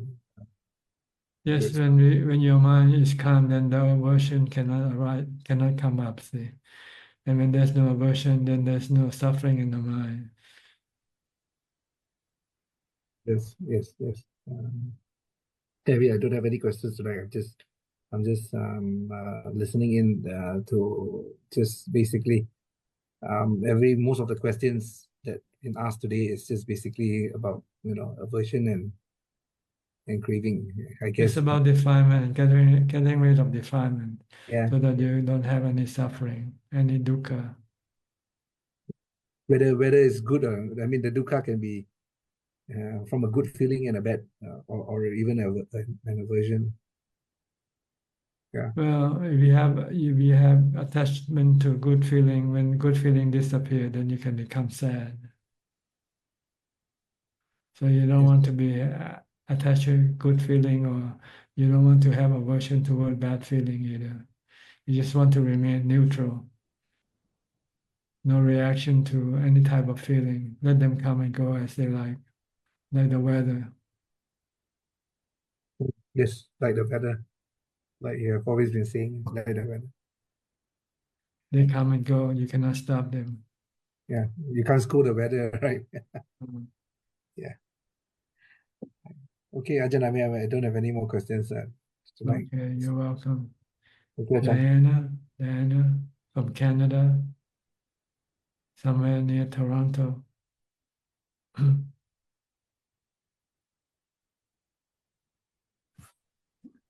No, but Ajahn Suchart. How Yes, are you? good. The city here is called King City. King City. Okay. It's not a big. It's more like a town actually. How far is it from Toronto? On the highway, about 1 hour. Okay. On the fast. On the if you go freeway. On the freeway. Yeah, on the freeway. On the freeway, it's about 1 hour. But it's not a very, it's a rich community, but not very community developed yet. Like they just opened the new community center. So it's very low crime. Almost no people walking. Everybody just drives. Some buses are there. Do you work there, or do you work someplace else? Well, right now I'm a little bit in between. So it's a little bit less working, and for working I drive out. There isn't much here for teaching, like what I've started to do with my since I've had my daughter is last year I was teaching a lot at different cities, driving out a lot, each day driving out. So this year I've reduced it a little bit because it was too much. Okay. You have any question? Yes, I have some technical question. I decided to make notes this time because I sometimes I lose them. So for my practice, I had a question about my sitting practice. So because I got a lot of answers about trying not to move until the body is in pain, but I don't sit long enough for my body to be in that much pain, like mostly an hour, like at best maybe like 2, but I just don't have the time for that because there's still chores to be done. So then when I find my back hunched over, and then before the instruction I was following was it was okay to just gently shift it back. But now it seems that even that movement is kind of interrupting the stillness. Is that right? Yes, you don't want to move the body at all when you meditate. So then what to do when I find the body hunched over? Just keep it that way? Yes, just keep it that way. For how long? Until you stop meditating. Okay. I'm gonna try that now because I've always like kind of ended up shifting it, and then I always wondered if I should have done that or not. No, because if you do that, you're restarting your meditation. As soon as you return to the body, it's like restarting your meditation again. So you're not getting anywhere. Okay. When you meditate, you want to leave the body alone. Don't want to do anything, have anything to do with it. Oh, okay. Because I've now that I recall, I've tried both ways and I never figured out which way was the correct one. Mm-hmm. Okay. Some progress I made with my breathing and the Buddha chant mantra. So my question is now that well, at least for this past week, I was able to get to this space where the breathing kind of calmed down. It wasn't as physical anymore. It felt like it was like more internal, and it wasn't as clear here. But I knew it was here, and I knew my mind was here, and I was more successful to come back here, even if it was going somewhere. And then it felt like there were times where it stayed here longer, like, in that area for the breathing. So like, is it time now to start doing Vipassana, or should I just like keep staying here longer? No, you should just stay with the breath for the duration of your meditation practice. Don't do any Vipassana.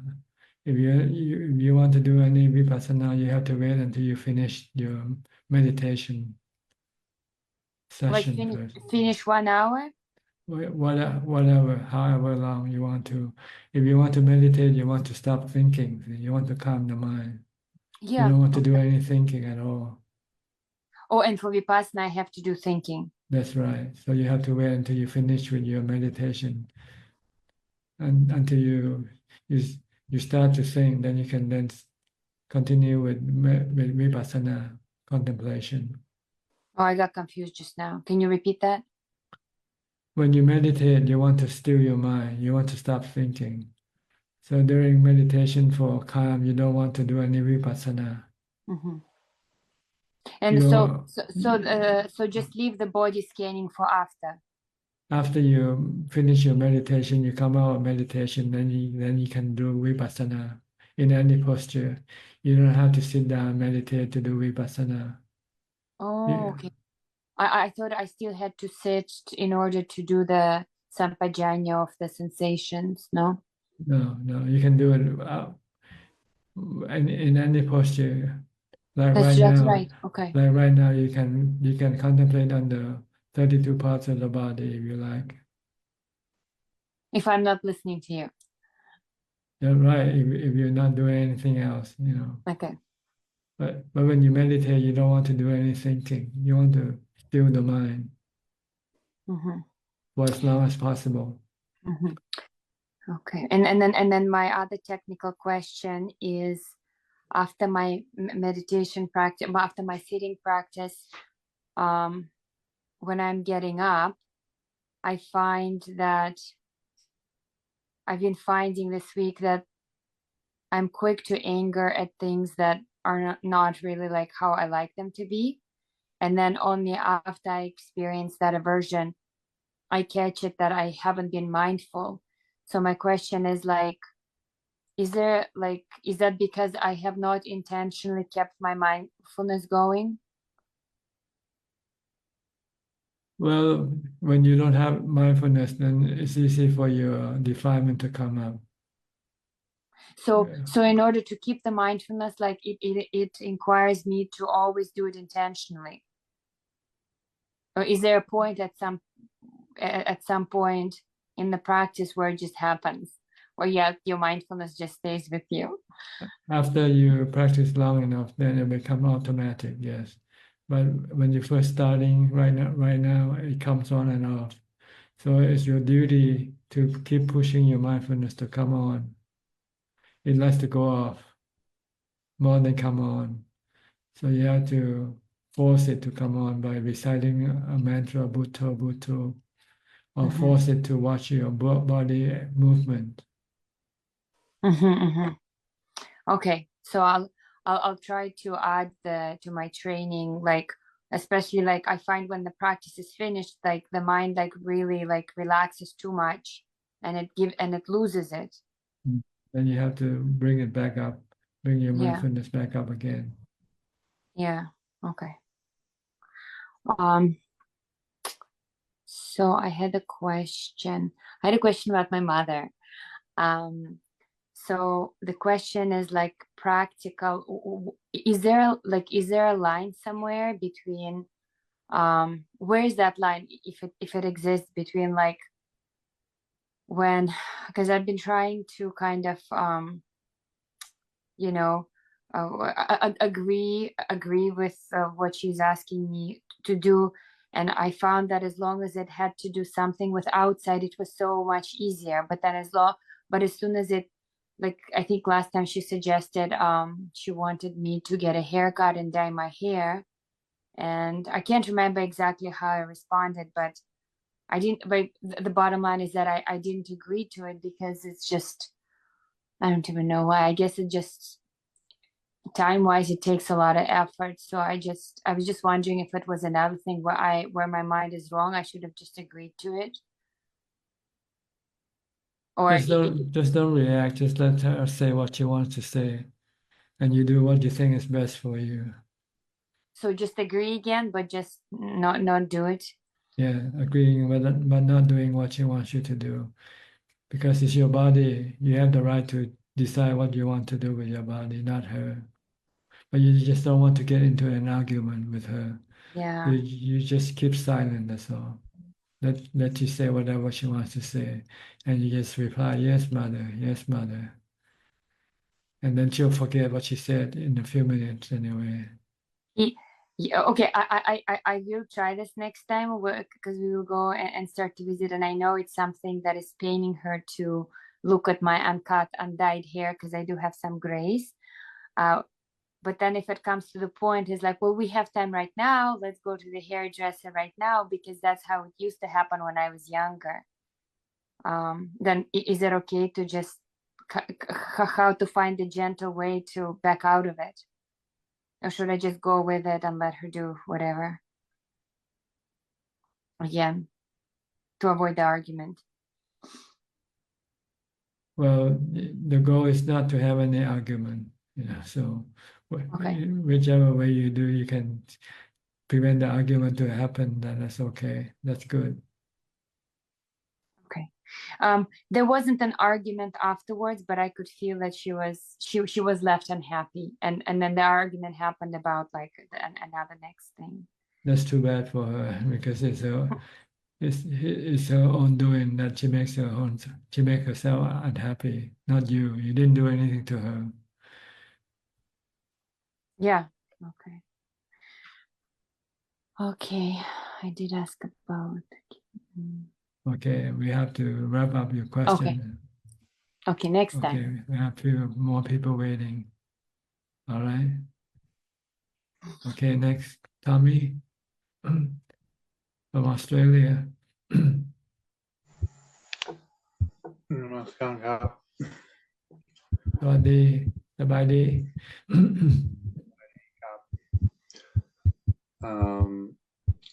Is my sound working okay? Yes. Wanted to ask what the relationship between the chitta and vijnana is. Oh, vijnana is a function of the chitta. Excuse me. See the mind, the chitta has 4 functions.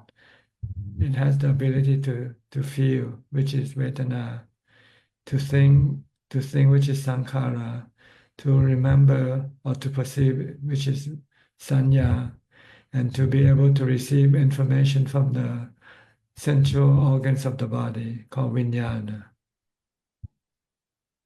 So this vijnana receive information from the central organs of the body, like the central objects come through the central organs of the body, then it's being delivered by sanya, by vijnana to the mind, relay to the mind.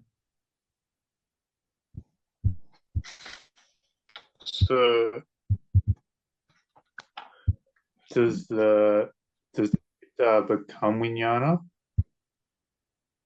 There are 2 vijnana. I think one is the one that we talk about, the function of the mind.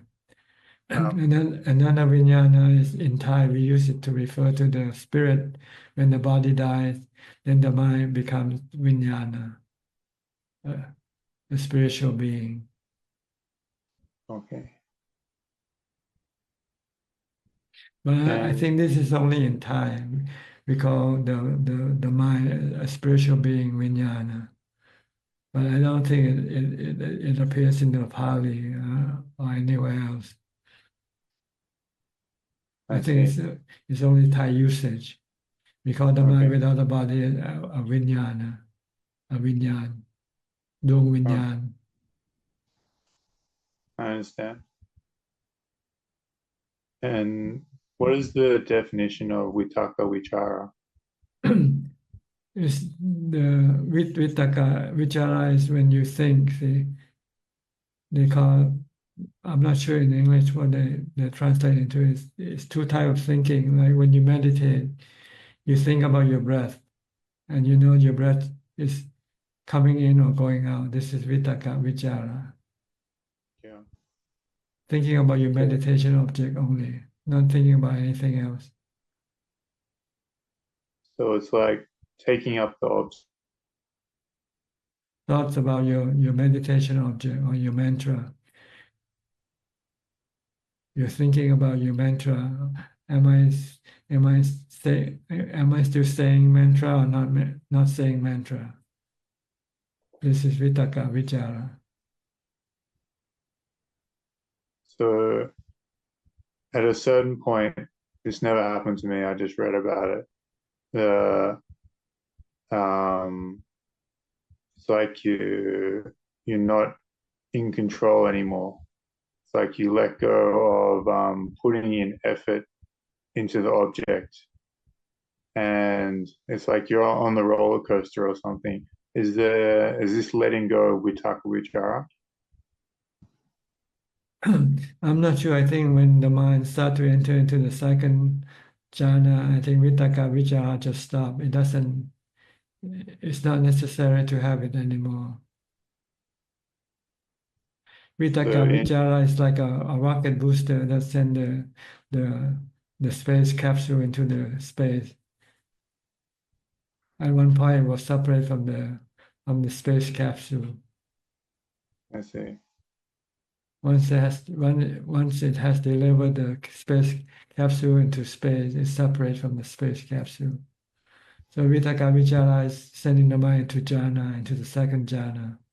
Once it enters the second jhana, then it doesn't need to have any vitaka vichara anymore. So the big debate is whether there is like thinking in first jhana Yes, Vitakka Vichara is the first jhana. See? So, But the is second, it, third, and fourth has no thinking anymore. okay. And is Upajara Samadhi after coming out of jhana, is that stronger? Is it a different type of Upajara Yes, than before? Upajara Samadhi is something that is different from the Appana Samadhi. Appana Samadhi is the fourth jhana. Some people, once they get to the fourth jhana, they don't remain there. They come out somewhere in between the fourth and the fifth jhana and enter into the realm of the spiritual beings. That's when you are able to contact the spiritual beings with this type of samadhi, we call Upajara Samadhi. It's a psychic mode, let's put it that way. Psychic mode of the mind, which not everybody can get to. Only very few people, not every meditator can get to this Upajara mode, psychic mode, where they can recollect past life. They have some special psychic power, reading the mind of other people, for instance, being able to communicate with other spiritual beings. So you say this is between the fourth and fifth? Somewhere there. It doesn't remain in the fourth. It came out once it got to the fourth. It came out and started to enter into the spiritual space of it, where it can then connect with other spiritual beings.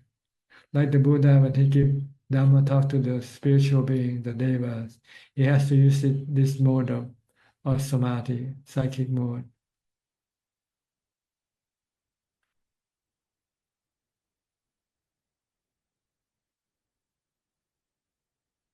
It's not important anyway, because this psychic mode can be harmful to your path to enlightenment, because it can become a distraction and cause you to lose your way toward enlightenment. So if you don't have this mode, then you don't have to worry about it. If you do have this mode, when you're practicing samadhi, you should bring it back into the fourth jhana. Keep it still and peaceful and content. Because without contentment, without equanimity, you cannot use wisdom to get rid of your defilement.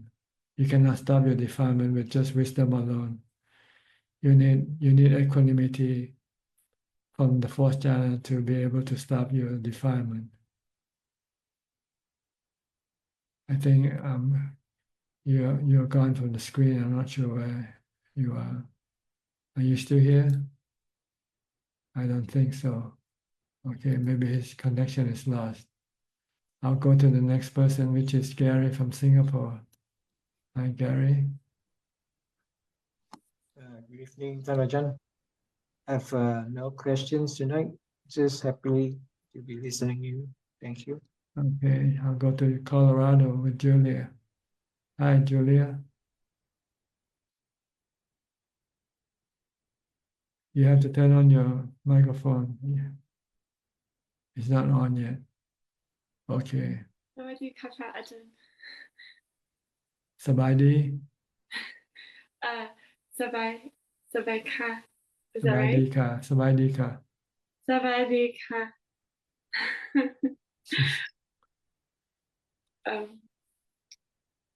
So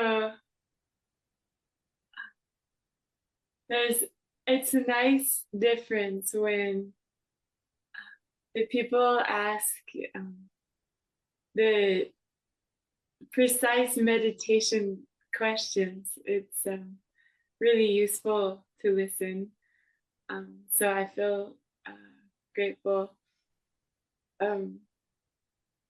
My question is a little bit more external.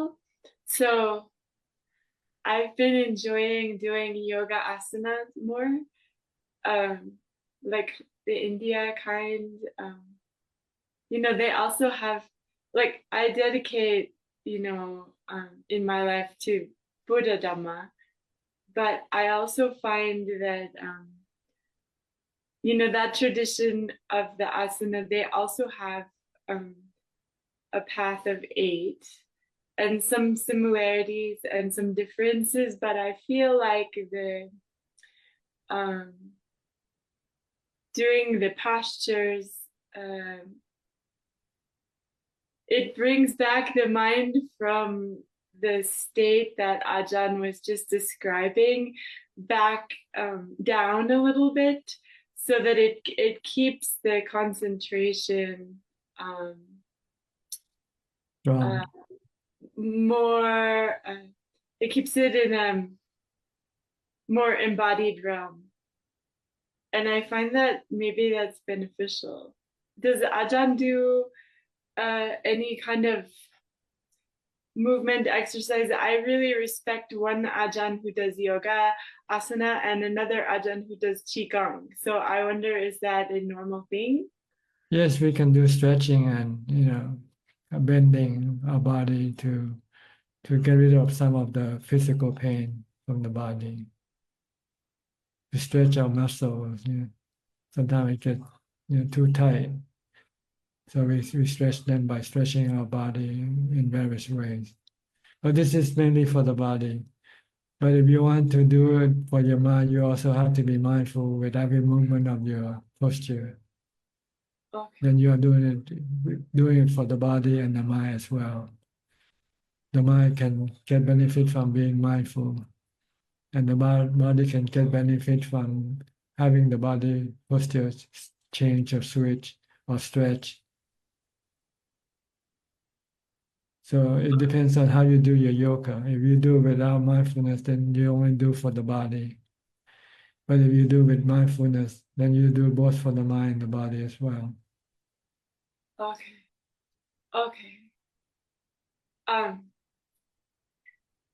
Does Theravada teaching describe how to work with like the channels, the Jingnuo, the Nading channels, meridians? What kind of channels you say? Like the channels in the body. Oh, we don't do that. We don't consider anything like that. We just keep control of the mind, make it still and not restless or agitated. That's the goal of our practice. But to control the mind, to control our thoughts, and to teach and direct our thought in a way that will make us have wisdom. So we don't study about the channel or the streams, whatever inside the body or in the mind. We only look for the defilement and get rid of them. That's all in the mind. Okay.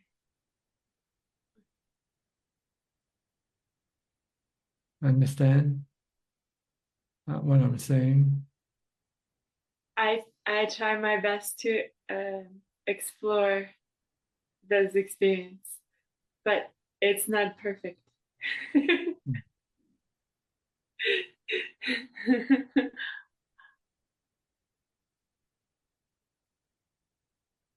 Okay, anything else?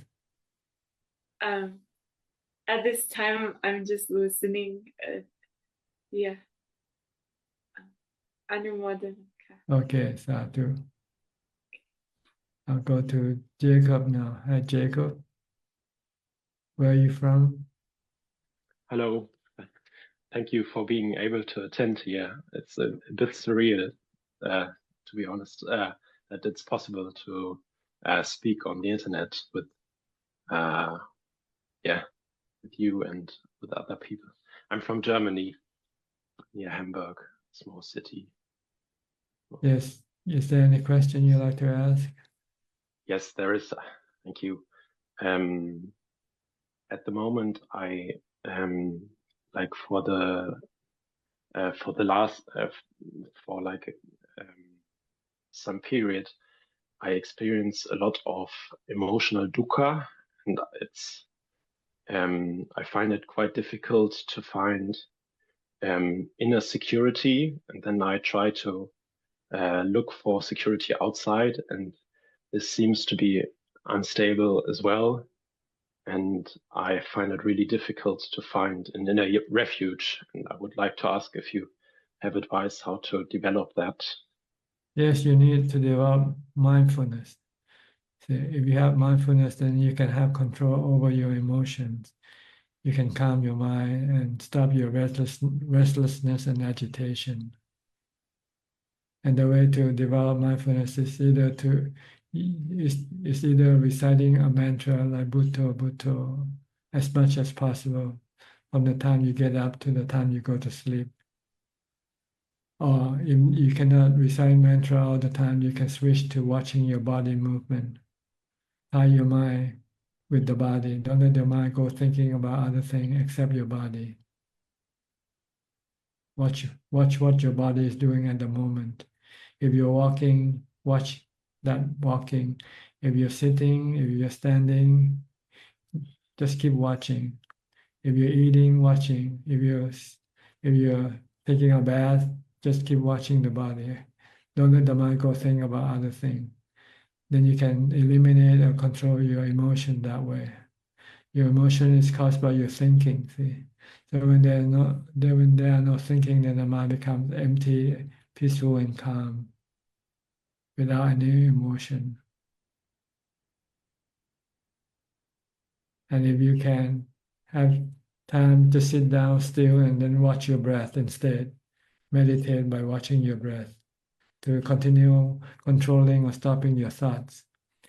And eventually you might be able to still the mind completely when the mind enters into jhana. Then you feel a sense of well-being and happiness or contentment from entering into jhana.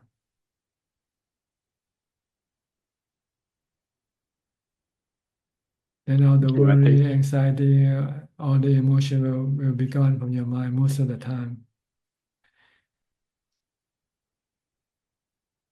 Whenever you have emotion or restlessness or agitation, you can start reciting the mantra Bhutto, Bhutto right away. After a while, the emotion or the restlessness and agitation will disappear.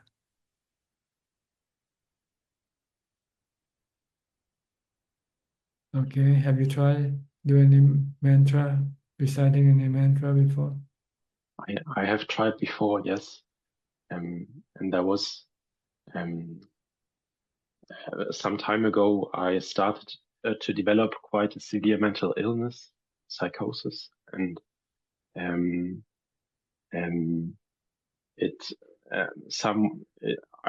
my internally some aspects of it were connected to Buddhism. I used some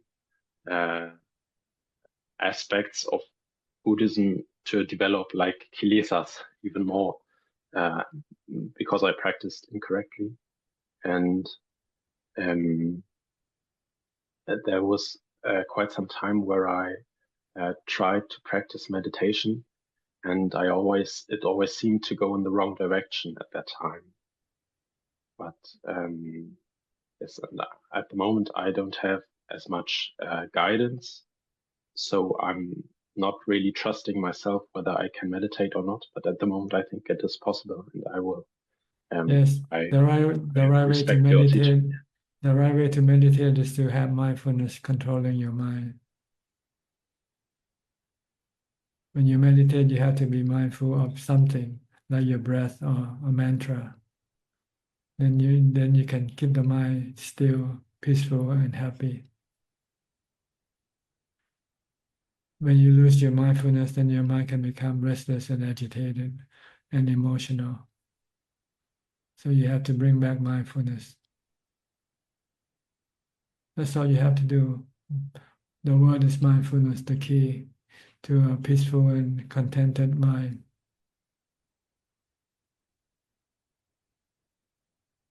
Anything else?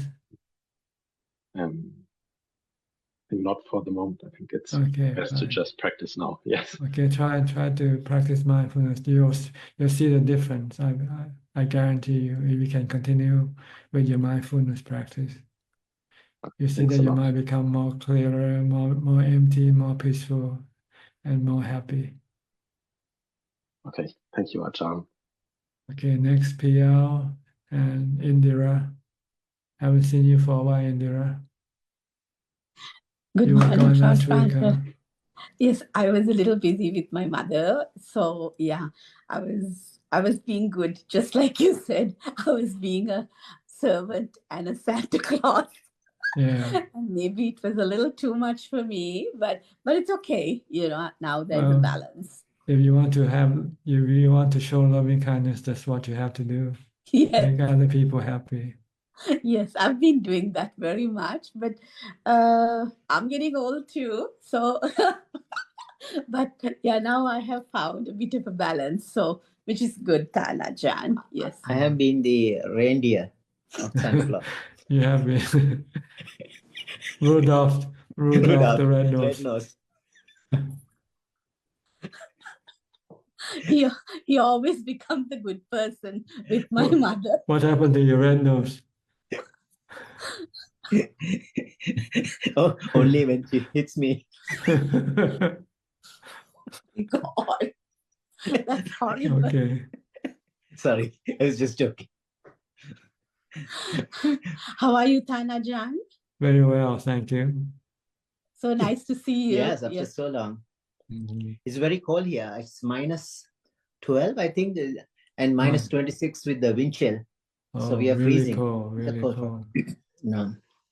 Yeah, so we had to heat the car before getting in, even just like everything is so cold, frozen. Yeah, but it's okay. Ajahn Brahm says when it is that cold, to keep a Warm heart. Yeah, he calls it Buddhist climate control. When the mind is hot, when it is hot, keep a cool mind. When it is cold, keep a warm heart. Yeah. It's called Buddhist climate. Yes. Okay. Do you have anything to say? We're running out of time, but you I'm can. okay. I'm okay. Yeah. It's okay. Yeah, we just wanted to see Say you. hi. Thank you so much. Everyone, Okay. Saranai. Happy to see you both. Hope you are well and happy. Okay. Yes. Thank you. Okay. So we can check.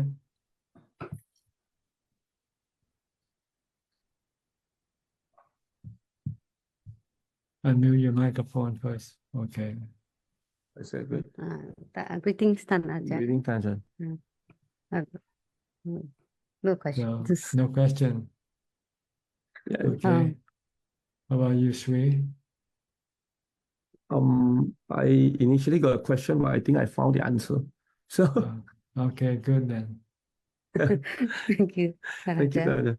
Okay, I'll move on because It's late. yeah, quite late. Okay, next is Kunjup. Do you have any question from other sources? Yes, we do. We have 6 questions. And the first question is from the assistant Gmail, and it's from Yi A. My family members do not understand Dhamma, so whenever a problem arises, the discussion will end with them start bullying me. And I also start explain to them, hoping that they understand my point of view. I realize that I have to face this issue for the rest of my life, and this dukkha makes me unhappy. Can Ajahn give a suggestion on how I should deal with this? Yes, simply let them be. Let them say whatever they want to say, and don't try to change them. That's all. Your dukkha arising from your desire to try to change them or make them understand yourself. But since they don't want to understand you, then don't try to make them understand you. That's all. Let them do whatever they want to do. The rest of the questions are from Facebook. The question from Sam Hu. Bow to Ajahn. May I ask, is it possible for someone with thick defilement, if they keep practicing samadhi and vipassana, that their defilement seems not to be thinner over years, but all of a sudden he gets enlightened as a sotapanna? Anything is possible. or one's defilement must get thinner and thinner until they reach the stage of Sotapanna? Like I said, anything is possible. There are many different ways of becoming a Sotapanna. The next question is from C. Ratnan. Good evening, Tanajan. If I'm the only daughter of my mom, then I make a wish to be dead after my mom so that I can take good care of her. Is this craving or good aspiration? Thank you. It's just delusional because you cannot wish things like this. You don't know when you're going to die, who's going to die first or die last. So you must be realistic by accepting whatever is going to happen. If she dies first, that's okay. If you die first, that's okay also. This should be your attitude. So you don't have to create unnecessarily dukkha for yourself. The next question is from Paul Lim. Tanajan, I notice when monks are on alms round, they are barefooted. So we lay people should also be barefooted when we offer food? Yes, it's a sign of showing respect when you don't put on shoes when giving food to monks on Bintabat. Because in ancient India, it's considered to be rude to put on your shoes and give food to the monks. The second question, in some temple, food is brought there to be offered to the monks. Can unfinished, unperishable food like cheese, butter, and nuts be kept and re-offered again the next day? Thank you. As long as they're not offered to the monks that particular day, you have to separate them. Things that are already offered to the monks cannot be kept over for the next day. It has to be consumed or given away to some other people after they are left over. But if you think there's too much food, then you don't have to offer all the food at that day, during that day. You can maybe separate some of the food and keep it for the next day. And the last question is from Aun. Hi, Ajahn. Buddha said human has nama rupa, 5 aggregates. But can Ajahn please explain whether ghost and deva got 5 aggregates or not? Thank you. They only got 4 aggregates. They don't have the body. They have the mind. The mind has 4 mental aggregates called Vedana, Sanya, Sankhara, and Vijnana. That is all, Ka. Okay. That is all the time we have for tonight. Thank you for your company. I hope this meeting is well worthwhile your time and have benefit for you and can help you advance in your practice. In the meantime, please stay safe, be mindful, and keep on practicing. And if all goes well, I'll see you all at the same time next week. Thank you and goodbye. Sadhu, sadhu, sadhu. Thank you, Amin. Thank you, Amin. Thank you, Amin. Good night, everyone. Bye, everyone. Be well, everyone. Thank you. Good night, Good night, Thank you. everybody. Thank you, Amin. Thank you. Thank you. สวัสดีครับ ดีค่ะ สวัสดีค่ะ